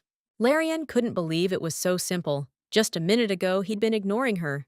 The girl looked into his eyes and noticed that the previous Duke's eyes were sky blue, and the man she ran into in the alley had black ones. So it was someone else. She stood there for a moment, thinking about it. She became curious why that man was pretending to be one person. The next day, Letitia went out into the courtyard to meet Duke Cayenne. The carriage arrived, and a man stepped out. Letitia was once again captivated by his beauty. The girl approached him and said that she was glad he had returned. Today, he had returned earlier than usual. Cayenne was surprised and asked if Letitia had been waiting for him all this time. She blushed and said that wasn't true. Today, she would enjoy tea with her mother. The man said that he was going to go to a snow castle. Letitia said she was in this snow castle yesterday too, and it was truly amazing. She even wore a wedding dress. Letitia couldn't understand why the Duke looked more tired today, a little gloomy. The girl asked if from now on, she could meet him every time he came. The Duke didn't quite understand her, so he asked her again if she really wanted to come and pick him up. The Baroness blushed deeply and asked herself what she was saying. The girl replied that nothing happened and that she had said something bad. She asked him to forget about it. Letitia asked him to think about it. If she simply waited outside, the Duke might feel uncomfortable. Besides her, there were also the castle's maids who came out to greet the Duke. Many maids. Miss apologized and said that this was not what they had originally agreed on. The man leaned over and told her not to say that. He didn't like it at all. He hopes Lady Letitia doesn't say such things. A tea party, a party, or a festival. Whatever she wants, no problem. The Duke added that she should simply use the remaining time as she wished. The girl wondered if Cayenne had really been like this from the start. It seemed like something else. She doesn't know exactly what it is. The girl asked if the offer meant she could live as she wanted in Wintel Castle. The man replied that was true. She asked whether he should even enjoy tea with his mother, or wait for the Duke. The Duke replied that it was correct, and if she wanted anything else, she should just tell him. Etisha thought about what she wanted now, and realized that she knew what she wanted. The Baroness asked the man if he could go with her, and offered him her hand. She offered to go with her to the snow castle and enjoy tea with her mother. Meanwhile, at the castle, Madame Cyrillaise was having tea with Judith. The woman apologized for calling her here so suddenly. She wants to apologize directly to her for what happened last time. Judith looked down and said that she should have been the one apologizing. Because she wants to become Cayenne's concubine, she has become so unbalanced. The girl started to cry, so the lady quickly moved to the sofa next to her. She told her that everything was fine, and she was with her. She could fulfill other requests. She wanted anything or anyone. Judith said that Madame Momad told her that even if she was born a commoner, there was a way out. If she is approved by His Majesty and accepted into a noble family, she can receive noble status. The girl cried and said that if the lady really loved her as a daughter, then please let her accept her into the official Wintel family. If this is so, could she really be the daughter of the Grand Duchess? Judith said that if she did this, the girl would never think about Cayenne again. The girls sat in silence for a while, and then Judith said that the lady had said that she cared about her. Cyrillaise said that if she could, she would also like to give her noble status.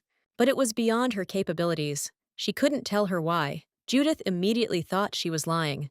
But the words the lady said showed that she was really worried about her. She remembered her words about how dear she was to her. The girl thought it was all a lie. Voices in her head told her she mustn't be deceived again. The noble Duchess Wintel wouldn't consider someone as lowly as her true daughter. She is just an imperial canary, a particularly favorite pet bird. Judith suddenly calmed down and said that everything was fine, and she was just saying it. The girl apologized for saying something like that so suddenly. She thanked her for the gift, asked for forgiveness, and was about to leave the hall. But when she opened the door, she saw Cayenne in front of her along with Etisha. Mrs. Cyrillaise apologized and said that they should go back today. They would meet tomorrow.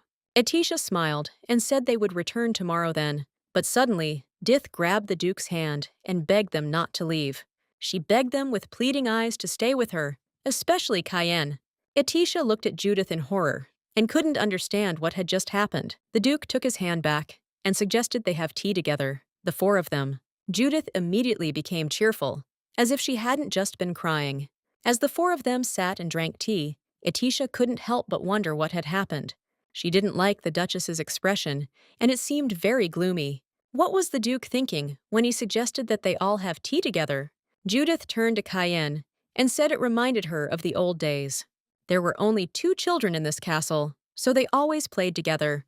She looked up and asked if he remembered this little hut built in a tree. The girl said that when he was young, Cayenne often went to this hut alone. In fact, she wants to go with Cayenne too. He asked if she wanted to talk about the house he had visited with Miss Etisha recently. The man added that Miss Etisha will now use this house often, so she can sing comfortably. Cyrillaise told her daughter-in-law that she heard the news that she sang a song dedicated to the opening of spring. Etisha smiled and said that there were a lot of compliments, and she hopes that the lady will also sing for her someday. Cyrillaise replied that she was already looking forward to hearing the song performed by her daughter-in-law. The Duke raised his cup of tea and asked his mother if she knew that Dith had also been invited to this party. The Duchess replied that she knew that side of the story. Cayenne said he would then briefly recount it. The man explained that he had negotiated some deals with the family of Count Monmad. Cyrillaise said that was a reasonable response.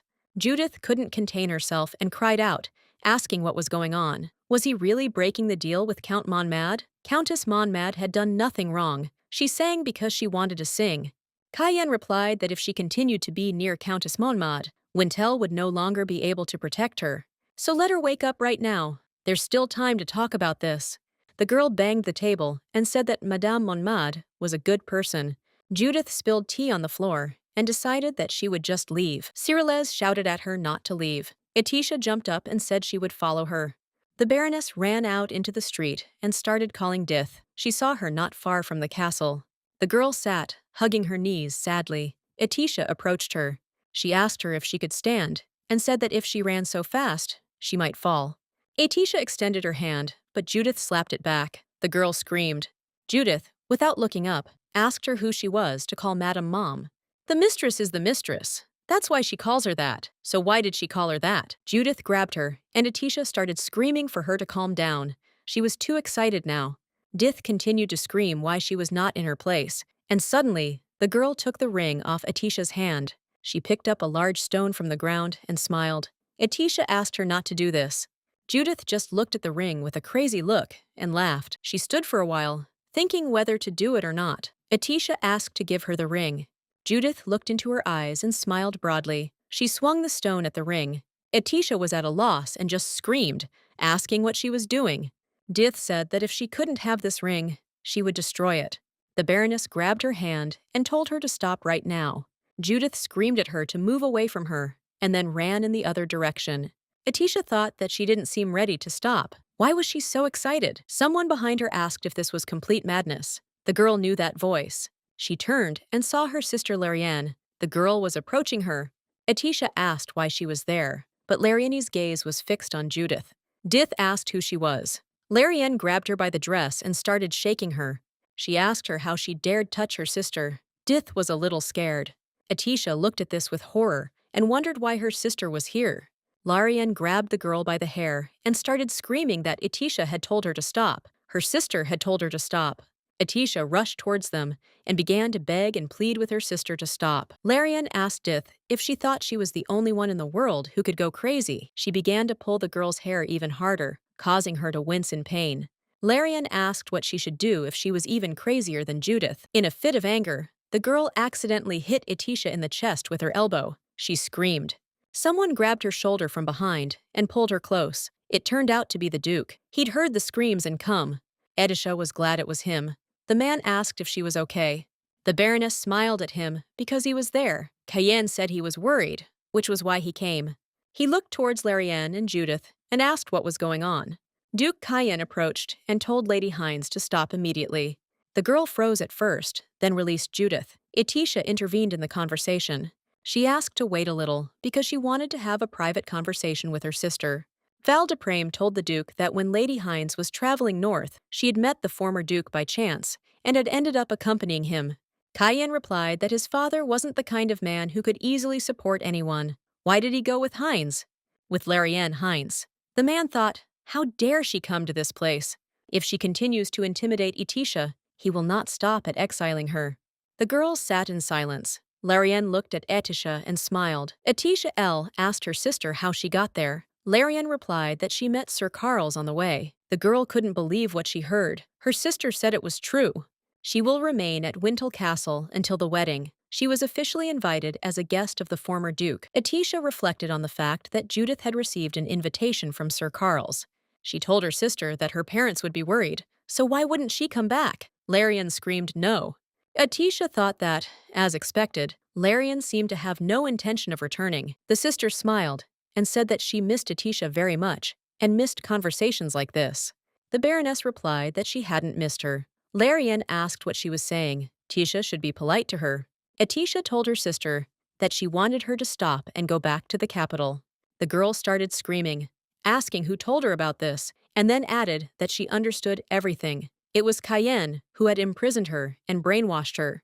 Larenne said he was brainwashing her into breaking up with her sister. She stood up and started screaming for Etisha to wake up. There was no reason for such a great man as the Duke to actually marry her. She was dreaming right now. Etisha asked her not to scream. Hines asked if this Duke had really taken Tisha away from her. The Baroness told her sister that she didn't belong there. Since she would become the Duchess of Winel, she intended to live a life that had nothing to do with the Hines family. Larenne asked if she really wanted to marry Duke Cayenne. Was this guy more important to her than her sister? Etisha replied that of course she liked Duke Cayenne more than she did. She really does like him. Her sister screamed that she absolutely doesn't. Cayenne definitely doesn't love her. He would harm her and abandon her at any time. Etisha replied that the Duke was not like that. Larenne angrily said that since Tisha was doing this, she had no other choice.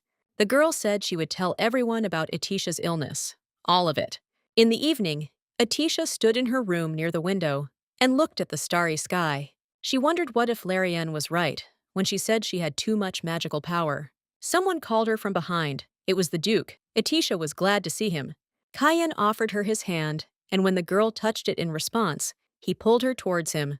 The lady was confused. The man walked to the window and closed it, saying that there was a sudden strong wind in the north, so she should be careful. The Duke noticed that Etisha looked worried and asked if what had happened was the reason for her mood today.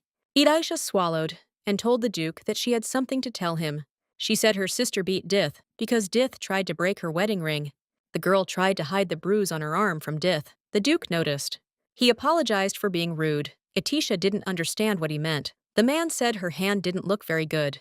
He sees his hand turning red. Cayenne adds that it needs treatment.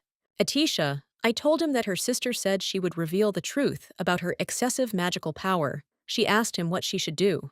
The man replied that if that were the case, even expelling Larenne Hines would be dangerous. If everyone learned the truth about the deadline, the wedding would have to be called off. Etisha thought that Cyrillais would probably also be against it because she wanted the Duke to have a life partner. She asked what she should do now. The man leaned over and took her hand. He put the ring back on her finger. Etisha had even forgotten about it because of her sister. The Duke asked Etisha to marry him. She asked what it meant to marry. Hadn't they already decided to do so? The man replied that they would now go to the Winel Castle Cathedral and hold the wedding there. Once a marriage is established, it cannot be changed. The Duke said it did not matter what happened after Lady Etisha became his wife. First, he needs to treat Etisha's hand. The girl said she was fine, but after she waved her hand, she cried out in pain. The man said Etisha needed to take better care of herself. He pulled out some hydrogen peroxide and bandages from the nightstand. The Duke bandaged her hand and thought that he did not know when he began to care about the health and safety of Lady Etisha's. He just hopes that she is not sick or injured and can live peacefully. Etisha thanked him for his concern for her. She says everything is fine because she's getting into the habit of saying that. Etisha L. added that Duke Cayenne is indeed a very good man. The Duke replied that he would try to become someone who would only be good in Etisha's memories. There are many enemies around him, and they're quite dangerous. More specifically, on the battlefield, there's no time to judge one's worth. He became a good man only because he wanted the lady to have a good influence on him. Cayenne asked if he had tied the bandage too tightly. The girl replied that everything was fine and suggested he go to the cathedral now. As they stood in the cathedral, Etisha thought about how in the Empire, it doesn't matter whether you're married or not. Only by fulfilling the marriage vows of husband and wife can they be recognized as husband and wife. With this vow, she and the Duke would officially become husband and wife. She also thought about how she would soon become Etisha Winel. Duke Cayenne told her that if she didn't like it, they could stop it. Etisha replied that wasn't true. She asked if it was true that he didn't see any problem. Did he really want this wedding? Cayenne replied that he really wanted to marry her. Etisha replied that she wanted that too. The man said that with the blessing of his father and mother, he, Cayenne Winel, agrees to marry Etisha L., and he vows to remain faithful and honest as husband and wife. Afterwards, Etisha said that with the blessing of her father and mother, she, Etisha L., agreed to marry Cayenne Winel, and would be sure to maintain the trust and integrity of husband and wife. The man said that now they should kiss each other to exchange vows. Etisha blushed. The Duke pulled her head towards him. The girl wondered if he'd missed other procedures. So why not just leave the kiss? Before Etisha could say anything, the Duke kissed her tenderly.